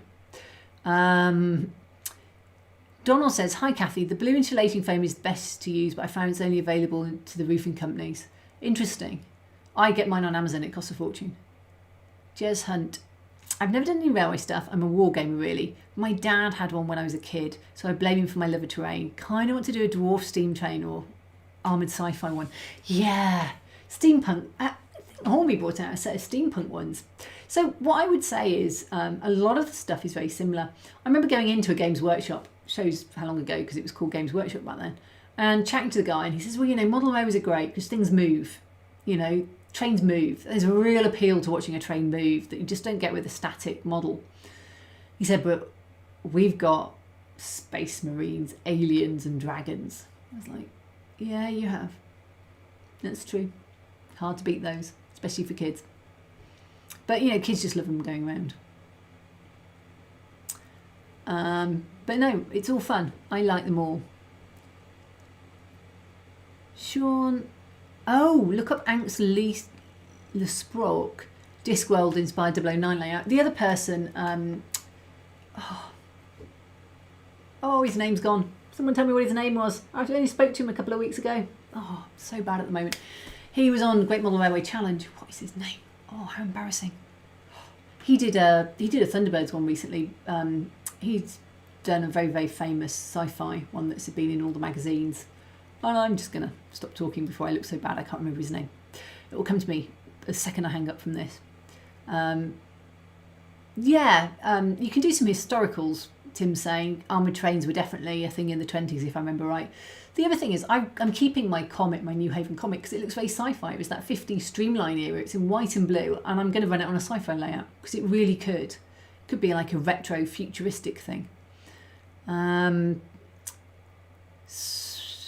Phil writes, using Greenwich couplings and electromagnets under the track for uncoupling his narrow gauge stock. We'll only have one Greenwich coupler at the local end of a rake. Yeah, I think that's probably what I will end up doing on mine. But all I have to do is swap the empties and the fulls. And the loco actually needs to swap tracks to do that. So it may be as simple as I just lift the loco up on the fill yard and put it to the other side. It may be as simple as that. We'll have to see. Expanse reference. I definitely want to do more of a never was thing, do a bit more imaginary stuff. Lets you cheat then. Yeah, you can do a made up railroad. A lot of people did that. They make up, I mean, the Gorian Defeated is one of the most famous, and he was all made up, and you can do what you like, but if you base it on a real one to some extent, it makes it easier to get some of the details right, because you can just copy stuff and then you don't have to tell anyone who you based it on. There we go. So what have we got here? Was indeed. How about the train from Underworld? Or how about the Boba Fett train? That was fun. So Railway 187, I started modelling in 2020 and I was considering to model either Soviet or British Railways, although you're Belgium. I went for a Soviet layout, quite difficult to find rolling stock though. Yeah, places like Shapeways have a lot of odd stuff because they were one of the first and you can get them printed there. So always have a look on somewhere like that, because there was a lot of train stuff on there at one point. It still is probably. That was quite useful to buy. You have to pay for it, but you can get it printed as well. The Mandalorian, yeah, and Priest. Fairly true to life then. Right, let's keep going down. I used to have ON30, HO, plus all my sci-fi is in like 8 scales. At the moment, I'm trying to rationalise on 2 scales. 1 to 100 for my sci-fi. It's not working. It's just not working. But hey, 1 to 100 for my sci-fi, and 1 to 87 or 1 to 76, that kind of realm for my trains. And they're all very similar, so I could intermix. I do like though big scale. I love big stuff. And it's whatever you can buy the models in sometimes. So my Halo Warthogs came in a certain size and that was the scale I had to model them in. Do love that incline though. And someone was asking me about using real slate. You can see the slate. It's almost the ballast is all slate. So I'll be able to use quite a bit of it. The blue, pink and now grey XPS foams are all essentially the same thing, just from different suppliers. They are, but the density of some of the suppliers is denser than the others. Let's just put it that way. styrodure is denser than the American equivalent, was something someone had discussed. Laurie Calvert, thank you, Stephen. Thank you so much. I'm so embarrassed I forgot him. Go look at Laurie Calvert's stuff. He is the king, when you can remember his name, of steampunk. He's a great guy, absolutely genuinely great guy, really nice. So loved meeting him through the Great Model Railway Challenge and at shows. Great guy. Go look at his. Laurie Calvert, definitely. Name's in chat. There we go. Different scales of entering. I have HO, but I would consider doing Z scale. It's tempting. I like detail, so I'm never going to go as small as that, but you can get great vistas in the smaller scales. Yeah, Timber says the same thing. John DM me, yep, that's great.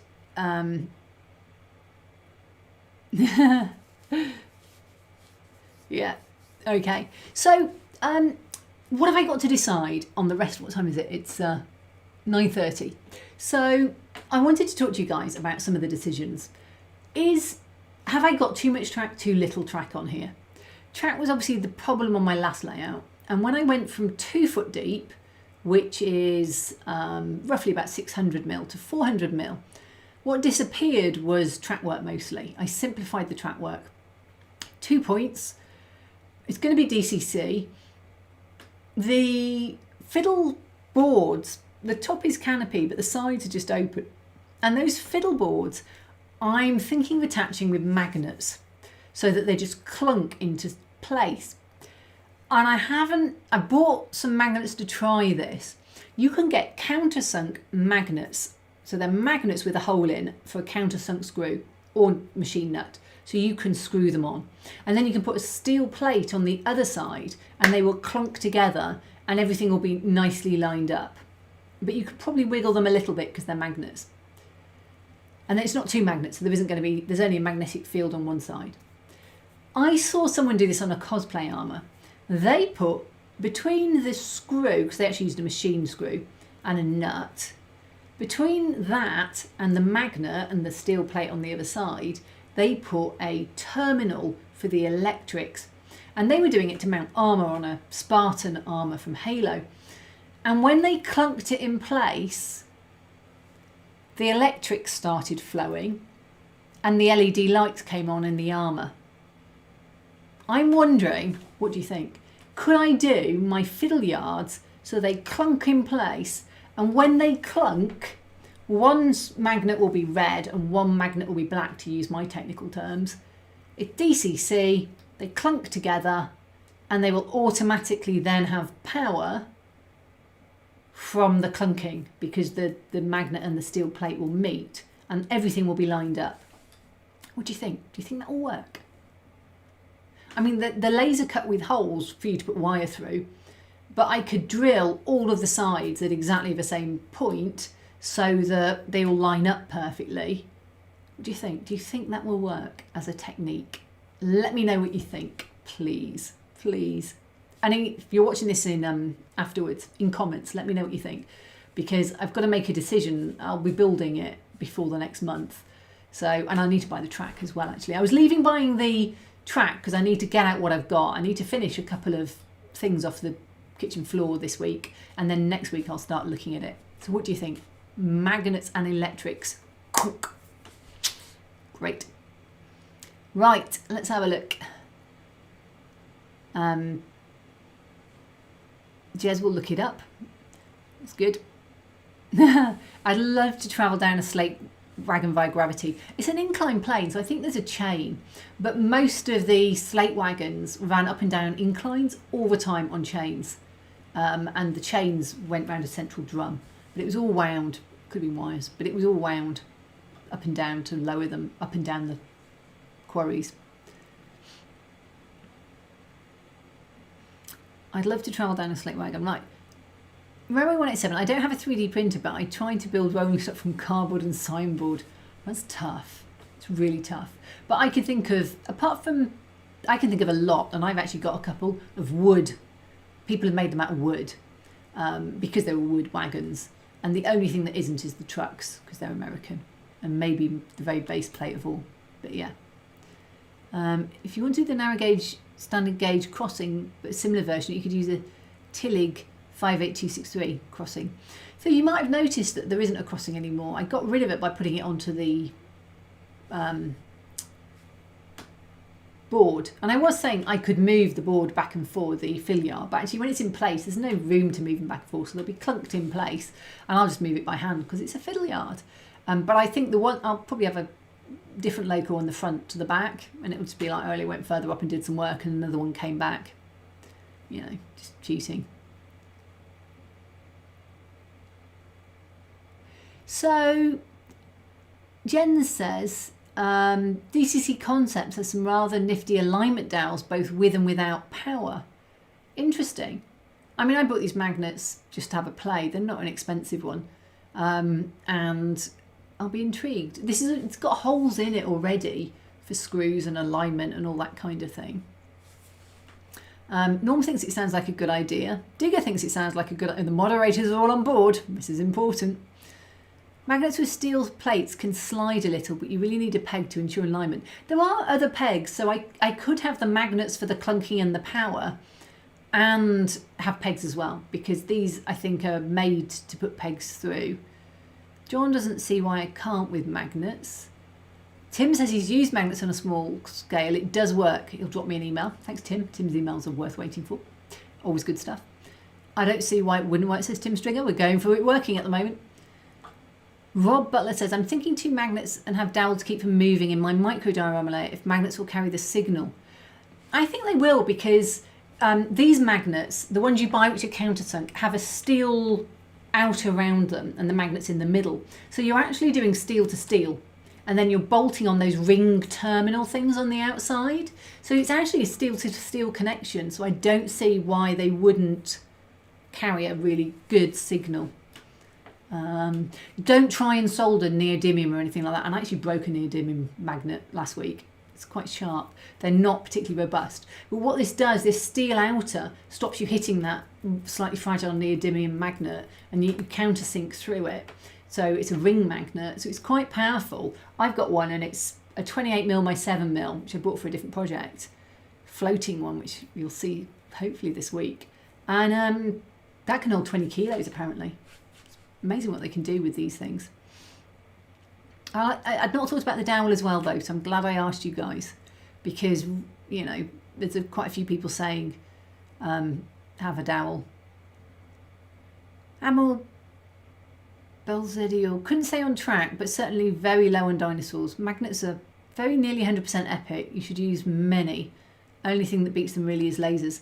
Yeah, I'm not sure how the laser would hold it together though. It'd probably just burn a hole and the whole lot would go up in flames.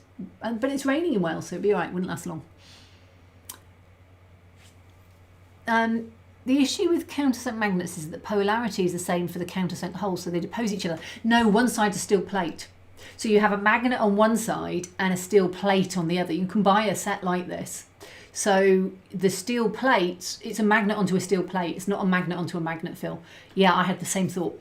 But there are sets out there, and I think they're like 20 or 25mm by 5mm, and you can buy a set with a steel plate for the other side and the screws that go with them. Though I'm probably just going to use machine screws, because then I can do the nut and put it through the terminal block, and I think I'll probably 3D print something on the back to align it and put the dowels and everything into the existing holes they have for carrying the power through there, so that it all just slots in very nicely into their laser cut holes. It's kind of the thinking at the moment.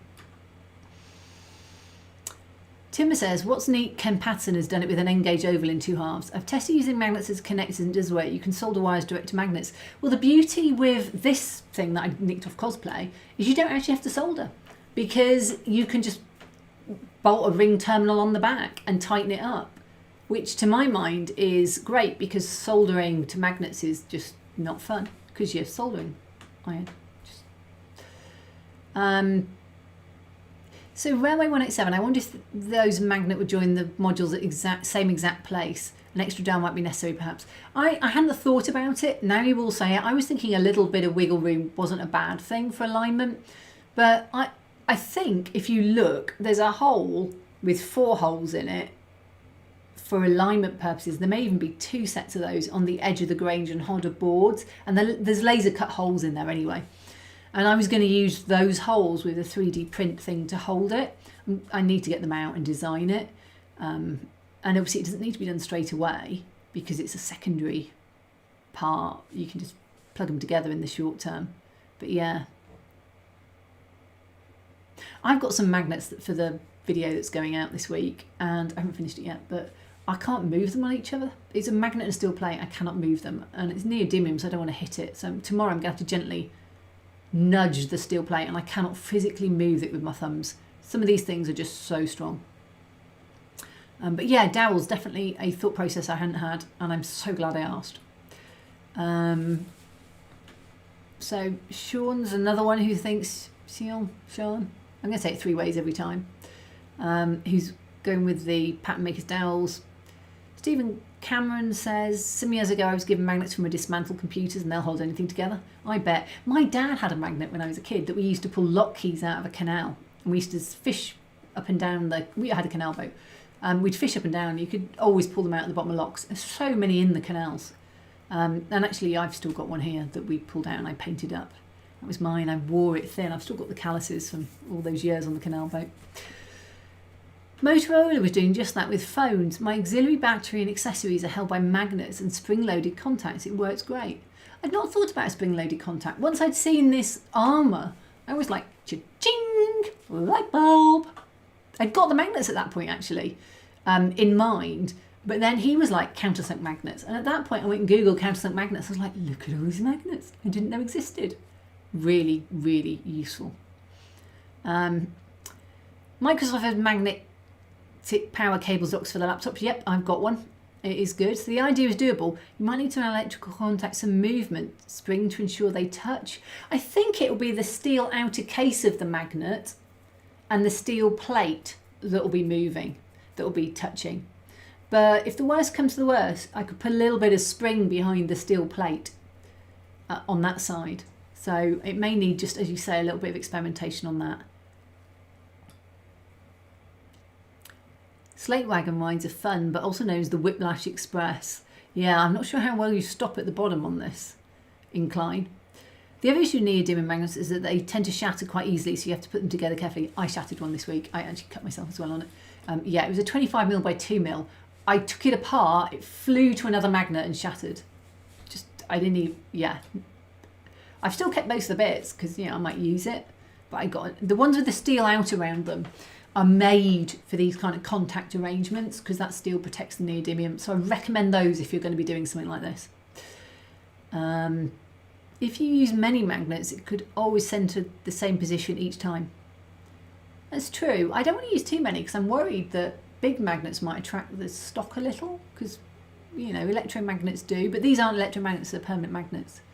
But yeah, I'll have to experiment how many I need. So John Crooks was going to mention the DCC Concepts released lining up dowels with electric connections too. I'd be intrigued to see how much they are compared to the magnets that were, maybe a couple of quid each off. I can't remember how many there were actually in a packet. Maybe 10 and they were like £12 or something. Off Amazon. Instead of dowels, what about using headphone jack plugs? They could align and carry the power across the boards. Yeah, I like the idea of doing it with magnets. It's nothing against jacks or anything like that. I've done those in the past and they work really well. I just like the idea of having contactless by me, no plugging, just click, done. Don't know, appeals. You'd add so John would add side latches to stop any side movement. I think I'd do a dowel over a side latch. Just they look ugly. That's my thing. On the front of your layout, which I want to be a nice black, minimalist look. That's my only thing. It's a girly thing, I'm sure, but Rather than use magnets and dowels, you could instead use some sort of plug and socket to give both electrical connection and alignment and use the magnets for grip. I've used just banana plugs in the past. Sean, near enough. Sean, thank you so much. I'm so embarrassing. I know people get names wrong all the time. People pronounce my surname wrong all the time. Thankfully, it's my surname. And the French always call me Cathy because apparently the th isn't common. But Sean, perfect. Jez, look, magnet fishing, especially American ones, they put an alarming amount of machine guns out of lakes. Ooh, wow. Tell you around us, where the lakes are and there's a golf course nearby, they just put shopping baskets from Tesco's in there and pull out golf balls. So the first roller coaster was actually an all-terrain downhill. People paid to ride in the bucket since the birth of the first roller coaster. Most used info from Norm. I didn't realise the log flume at Drayton Manor Park or all these other rides was actually based on logging in America, where they would run logs down on these sort of rough wooden bits down the side of mountains with a bit of water presumably to help them down. I didn't realise that. So log flumes are based on logging, and it was the way they got the logs down, and then eventually they put them on trains. You learn so much stuff, don't you? Oh, and slide steel plates over magnets. Don't try to pull the plate away. You're going to against the magnetic field side to side, and the field remains constant, no extra resistance. Yeah, I think that's the idea. You'd clunk them in, no problem. If you want to take them out, you'd have to slide your fiddly yard forward. So your track need to just be able to slide past each other. They all have to be aligned perfectly with the edges. But yeah, that's a good point. So DCC concepts are not cheap. Thanks, Jens. I wasn't sure. I've got so many wooden dowels upstairs that I'm sure I could, if I had a 3D print sort of end plate bit, it would put a dowel and a magnet in it. Because I don't think the 3D print, because it would be layer on layer printing up, I don't think it would be robust enough to be the dowel in of itself. I could print a hollow one and put something steel in it, I guess, or print something and put the dowel into that as well, so it's a bit deeper than just the 6mm ply. I'll have a play. I've got loads of wood dowels that I can bash in, left over from IKEA stuff.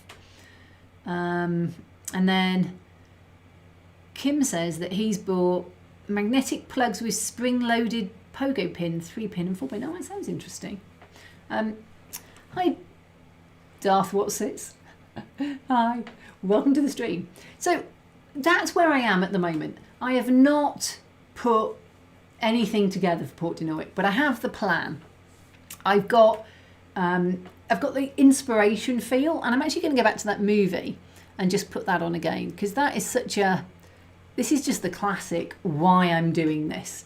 It's all about this sort of picture, this kind of movie. I gotta love the BBC transitions. They were like transitioning like Peter McKinnon before Peter McKinnon was even Peter McKinnon, you know. And that building there with the black and white roof and the slates, all the slates are multicoloured. There's little sort of squirrely supports for the roofs. Some really interesting buildings. I have to change the number on the gin tea and I can weather it up. It looks very heavily weathered, that. I can weather it up so it looks nice and weathered. Weathering black's always interesting. You know, I can find a man like that man with a little cap and get him there standing, knowing he's on close up. And what I could also get is a raft of people with cameras standing by watching it go past as if this is an event. I could do that. I'm debating whether I do that because that's here. You know, and I can just have that feeling. Nobody mentioned whether I needed a guards van. I didn't see it on this. I'll have a look now. I think it goes out and we see the end of it. I'm sure there isn't one. But yeah, I can really do something with this. And I can really get that grey atmosphere that is very typical of the Welsh coast, all over the Welsh coast, if you've been there on holiday. So, where have we got to? Bye, Tim. Thanks for coming. See you next time. It'll be a month. I'm doing the second Sunday of the month if people are looking to put it in diaries. Eli Garrison, I love the show. Working on an early steam end scale, I am about 50 feet long. I was just saying I couldn't do 50 foot. It's past me. I hands off to anybody who can do it. I'm just looking to see if there's a guards van at the end. Nope, there isn't. I knew I was okay. There we go. No guards van. I couldn't do 50 foot now. Oh, yeah. Good luck. That's true, Christopher. I won't be able to use dowels if I'm going to slide them apart. Oh, thoughts. Unless the dowel is just a pop-in thing. A lot of people use things. They might be fine with the magnets, and I don't mind a little bit of play. They're going to be sat on a table. They're not going to be in mid-air, so they don't have to have anything support-wise there. Ooh, experiments needed, I think. By the way, David Orth is planning a HOM rack railway, 25% gradient. Adding the rack to the turnouts makes them so much more complicated. Yeah, I could do an incline from the rail. I wanted to do one of the levels because Dinorwic has levels and they had the locos on the levels, and that you could still go up there and find shoes and bits of rusting machinery and stuff. And I had it all planned out, and I've got a G-scale brass loco for that. Saw Port Dinorwic. I'm from that area. My friend lives in the village. Oh, brilliant. Well, over the next year or so, it'll probably take that long doing it once a month on here, you will be seeing so much more of that sort of area coming out through here. And you will recognise all this if you've been to visit, because this is right on the front. Yeah, Phil said looks like there's a guards van on the narrow gauge in some of the pics. That's at the top of the incline, those pics. And they ran down and there was no guards van once they got down onto a dock. That is only at the top. And it was really funny because they're running on different scale tracks. So they actually put the narrow gauge ones onto piggyback trailers almost of standard gauge, because I think they're actually running standard gauge. And then there's this half-hearted kind of guards van that's like half a guards van. It's really funny. It just, yeah. And that's also very interesting to just do that train or something.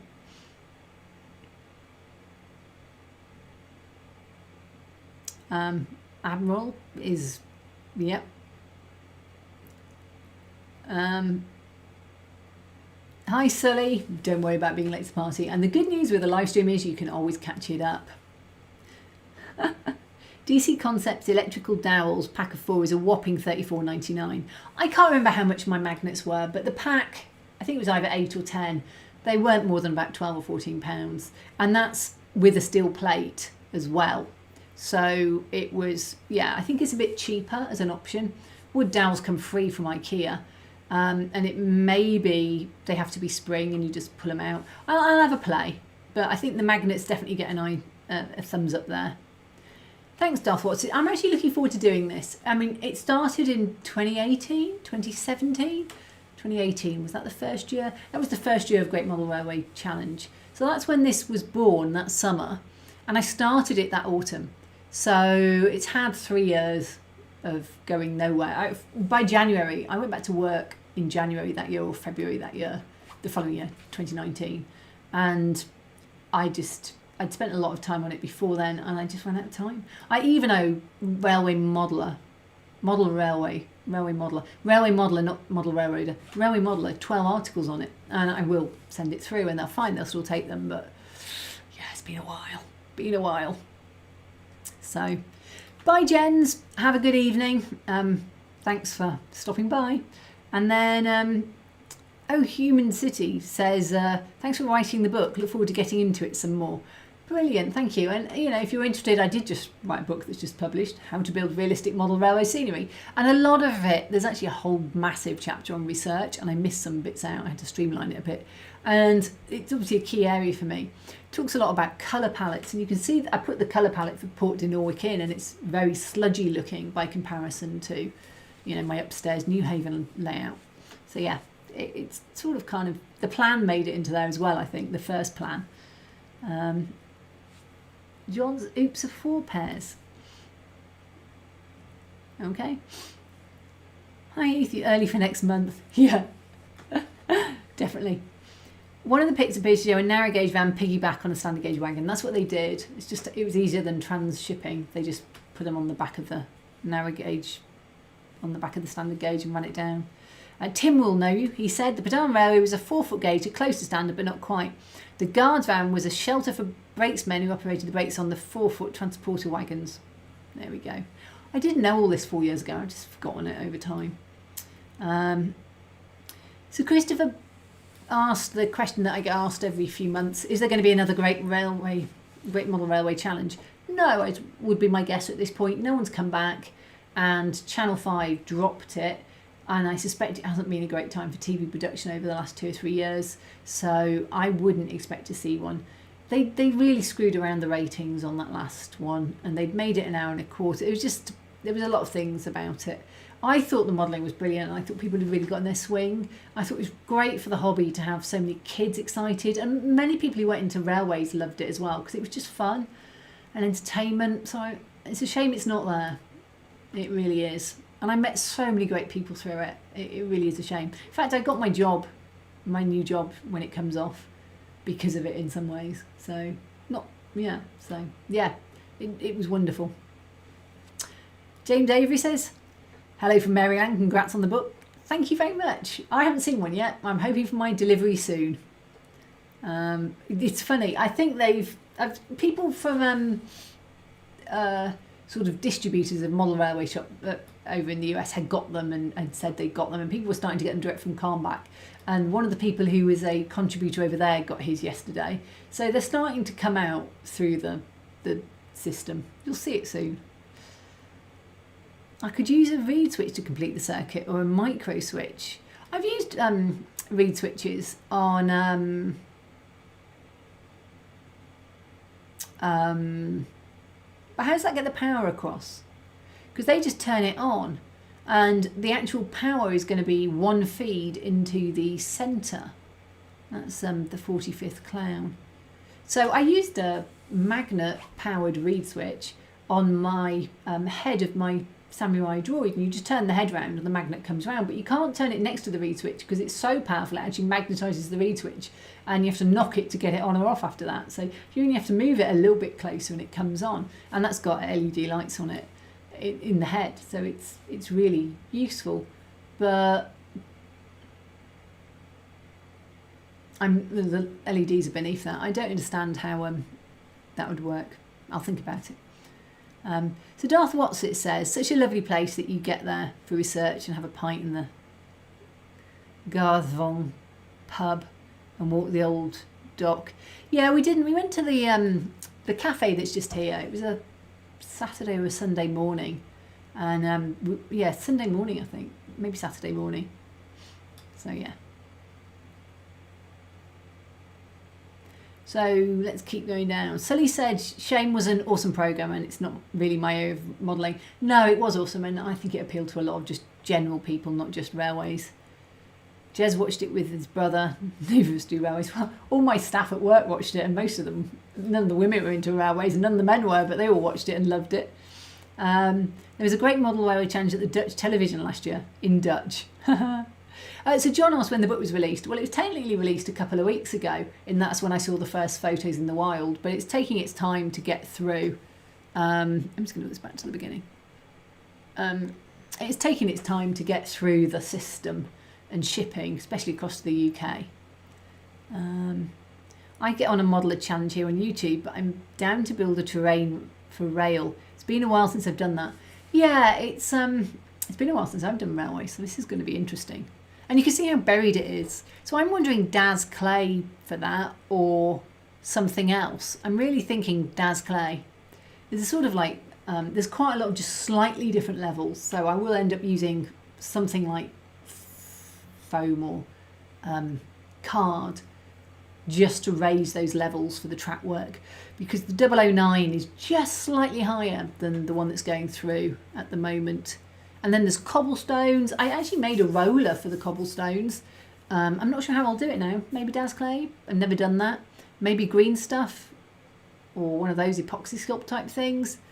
There are puddles, so I'll be able to put water on there. It's just how I get that dock front. Still nailing that. I'll definitely have a think about it. So Norm ordered directly from Carnback, and he got his this week because he messaged me earlier to say got it, so that was good. 40th Clown will have a think. Stephen Cameron, must have been a lot of times when you wished you didn't have to mark someone down when judging. It often looked like a close one thing. Yeah, I mean, it came to the points, but on the second series, but the first one it was about feel of stuff as well.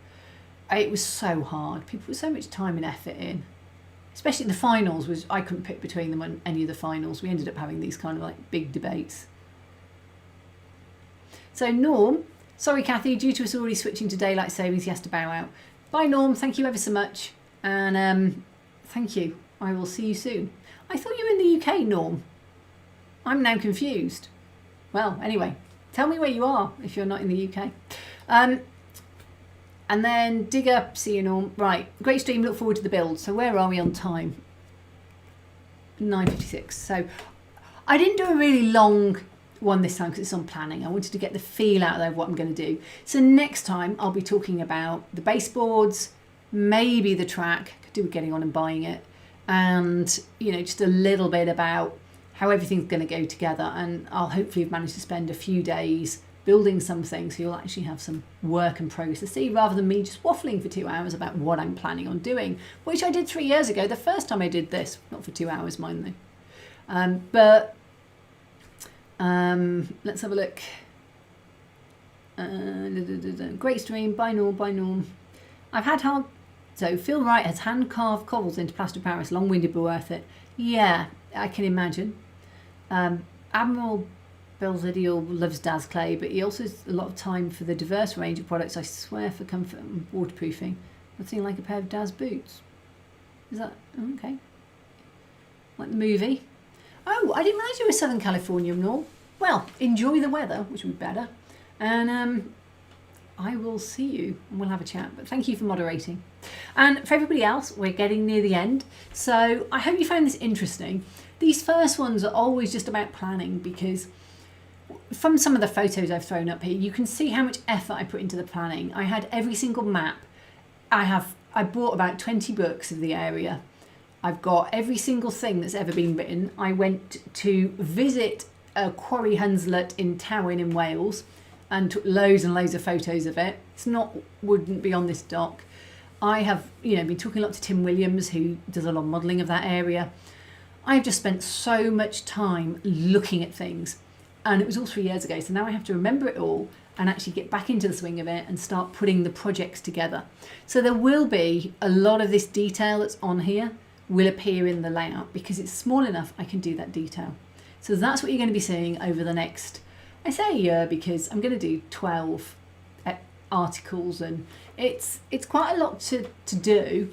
And obviously I'm doing other videos as well. I'm about to go into a full-time job, so I don't want to promise it's going to be a quick project, but it will be a fascinating and interesting one, I promise you. So thank you for listening in. I'm going to end it in a minute or two. I'm just going to check there's nothing else in chat I should be saying to. Thomas Bayliss is looking forward to seeing the progression of this. I'm looking forward to getting onto it again. And Jez is really interesting, looking forward to more. Eli says, if you'd like to follow the N-scale layout, it's on Facebook, Spokane, Washington, Deer Creek layout. So go and have a look at that, guys. And then Rary 187, thanks, very interesting. So thanks, guys. Thanks for coming along. If you're watching this on catch up, thanks for watching it on catch up. If you watched it live, thank you for being here. Thank you for the chat. If you have got any questions, drop them in the comments below. I do answer every comment that has a question, unless it asks me about Ahsoka's second lightsaber again, because I might have answered that one quite a few times already. And that's on a different video. And brilliant. I'm really looking forward to getting on with some model railways again. Justifying the fact I've just written a massive book on model railway scenery, and I currently don't actually have a working model railway.